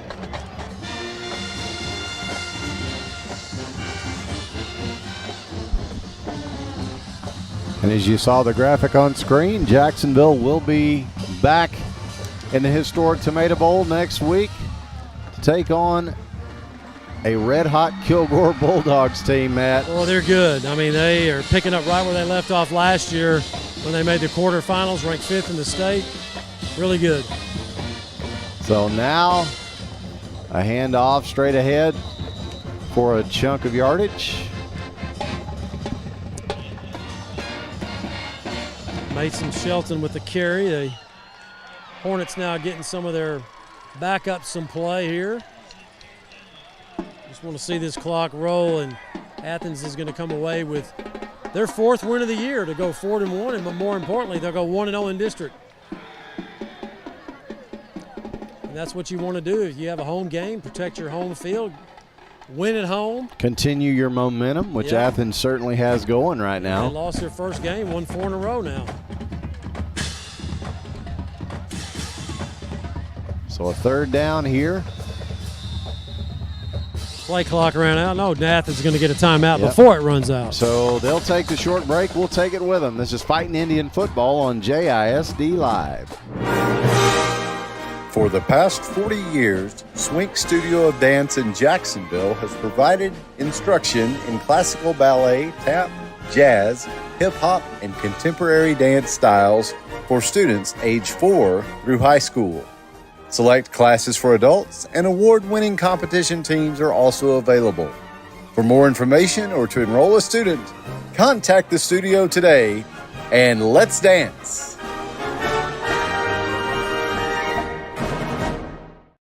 Bill McRae Ford has been serving East Texans since 1976. They can help you find the best deal on a used car or if you're ready to purchase something new. Open Monday through Saturday. Bill McRae Ford. Come see us. And we're back live here in Athens. 3rd down and about 5 to go for the Hornets. 2:14 to go in the ball game. And that's a little jet sweep that we haven't seen so far tonight from Athens, and they'll be short of the 1st down. As you can see, it's Cody Carter with the carry. Good pursuit and a nice hit there on the end. So Athens will punt the football, and Jermaine Taylor will drop back deep. Be nice to see him break one right here. Sure would.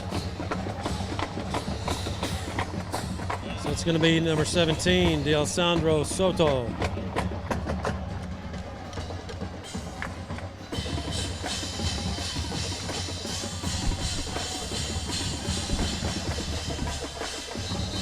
Well, whistles blow. Procedure against Athens. Boy, they really do. They love to run this play clock down, even on their punts. They had run the play clock down to 1. Yeah.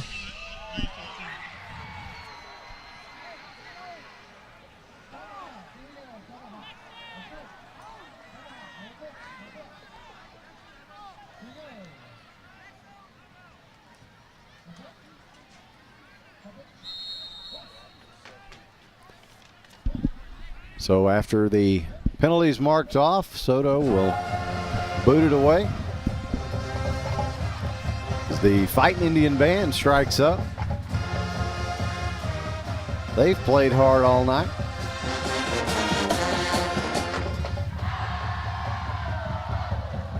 Low snap, but Soto rolls to his left, gets away a rugby-style punt. And it will take a Fighting Indian bounce at about the Athens 45, so that's where Jacksonville will take over with 52 seconds to go. Well, you just like to get one of those.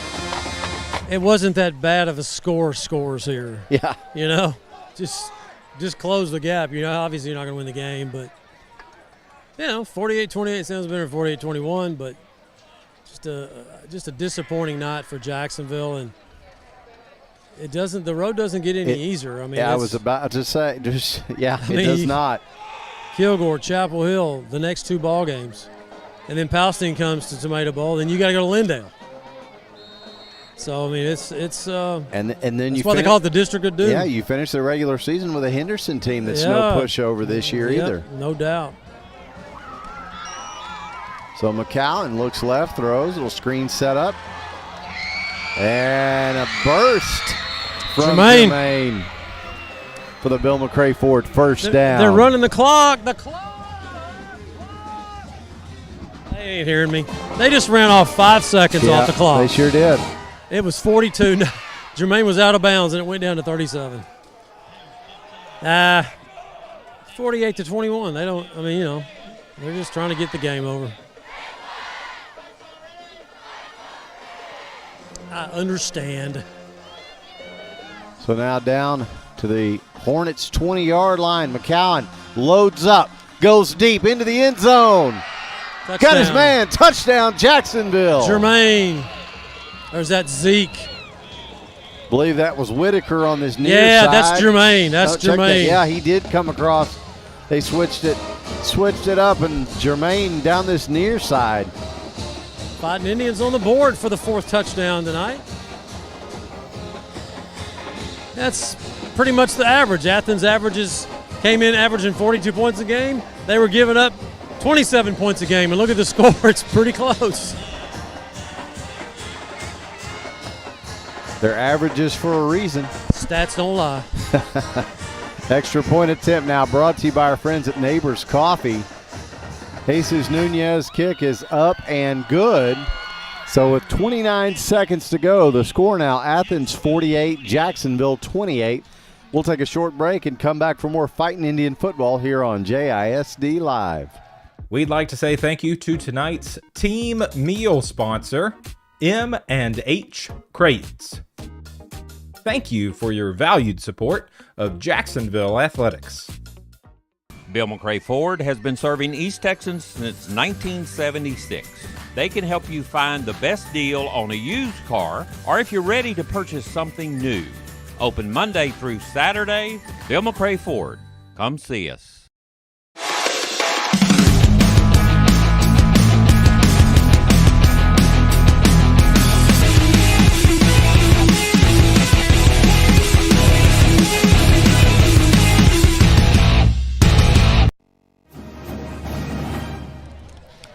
And we're back live here at Bruce Field in Athens. Maybe Matt will get to see the Indians onside game here. It's a great time to work on it. Why not? Yeah.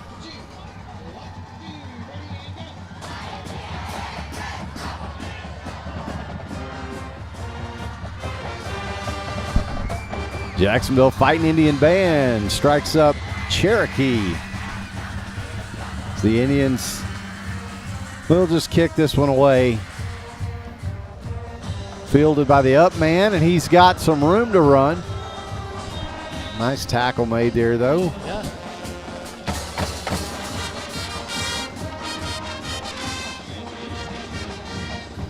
So next week, Jacksonville and Kilgore, and that's another historic rivalry that ended up getting revived when Jacksonville was put in the District of Doom in 4A Division 1, 9-4A Division 1 last year. Kilgore with a really good football team, ranked 5th in the state. So Jacksonville is, boy, they're going to have to really come with their A game next week, or it could get really ugly. And now Athens is going to go into victory mode here. The victory kneel position, I should say, and just kill the clock, and that'll do it here in Athens. Yeah, this is a big win for Athens. This will, as we said, extend their winning streak to 4 games, but most importantly, they'll move to 1-0 in district. And there are a few teams that'll be battling for those, certainly the last 2, I would say, playoff spots in this district. And Athens, with this win, has kept themselves in that conversation, and now Jacksonville is going to have to answer the bell against some pretty tough competition. Well, just like last year when Jacksonville beat Athens, it was reversed, and Jacksonville went over to Palestine, and you beat Palestine in that game that you lost in the last seconds, and you're going to the playoffs as the 4th team. So didn't happen, and tonight Athens returns the favor, and they get the home field win. And they will go 2-4-1, Jacksonville at 0-5, and really hurting right now in so many ways, not just physically with the injuries, but that's a big part of it. It is. It's a big part of it. But boy, they're daubers down. You can just see the body language of Jacksonville as they shake hands. It is just you're beat down, and you can just see it in the way they're reacting. Now, what are you going to do about it in practice this week and getting ready for next week?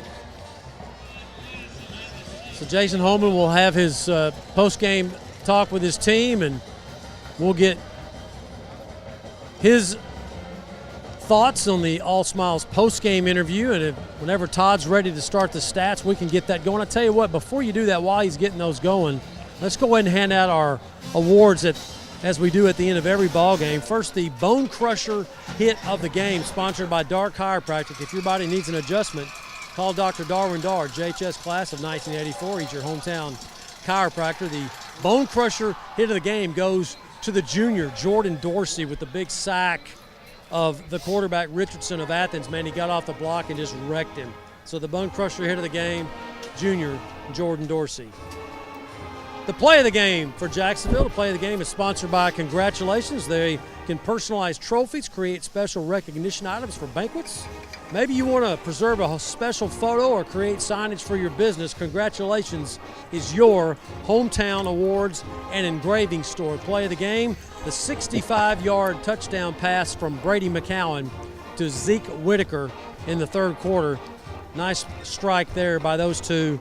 Hopefully more of those to come. Now for the offensive and defensive players of the game for Jacksonville, sponsored by Austin Bank. Austin Bank is your community bank, locally owned and operated since 1900. The defensive player of the game for Jacksonville, the senior, Dominique Bowens, had a nice game, especially in the second half. Had several stops, stoning the running backs at the line of scrimmage of Athens. So Dominique Bowens, your Austin Bank defensive player of the game. Offensive player of the game, running back, the junior, Didi Mares. We'll get his stats in a moment, but had some nice runs tonight. Didi got his first start tonight. The junior running back is the offensive player of the game for Jacksonville. Again, offensive and defensive players sponsored each week by Austin Bank, your community bank, locally owned and operated since 1900. Guys, I'll toss it back to you until Jason Holman gets through with his post-game talk. Sounds good, Matt, and we will go over the post-game stats brought to you by Randy Gorham, CPA, your hometown CPA and your mayor of Jacksonville. Guys, a tough one tonight for Jacksonville. A better second half, it has to be said, but the Indians not able to really stop Athens very often in a game that really just got away. Todd, let's break it down by the numbers. Indians finished the night with 27 carries for 117 yards and 16 receptions for a total of 218 yards receiving. Individually, rushing tonight, Didi Morris had 18 carries for 57 yards and a touchdown.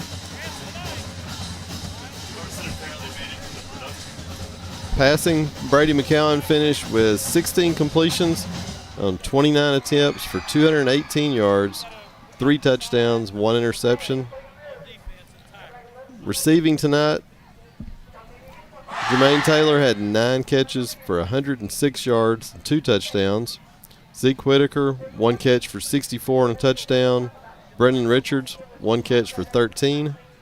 Trevor Arrington, 1 catch for 11. Uriel Rosales, 1 catch for 10 yards. Ryan Walker, 1 catch for 9. And Didi Mares, 1 catch for 7. So McCowan able to spread it around tonight. Some big numbers for Jermaine Taylor stands out. Zeke Whitaker, you almost wish he'd have been targeted more. You saw what he did with the one target that he did have. But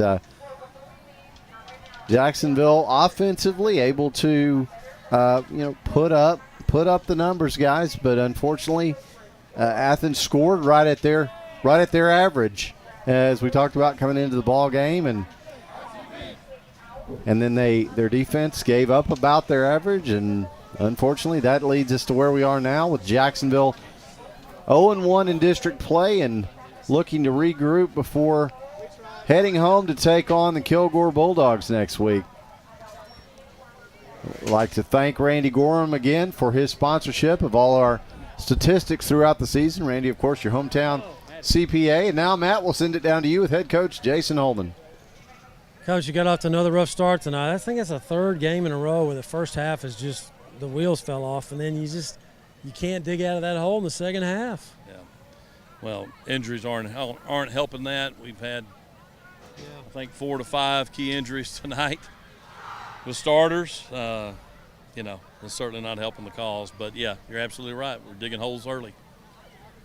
Of course, I think it improved in the second half. I thought you tackled much better defensively and offensive execution. You ran the ball well tonight, had 117 yards of rushing, running the football, 215 through the air.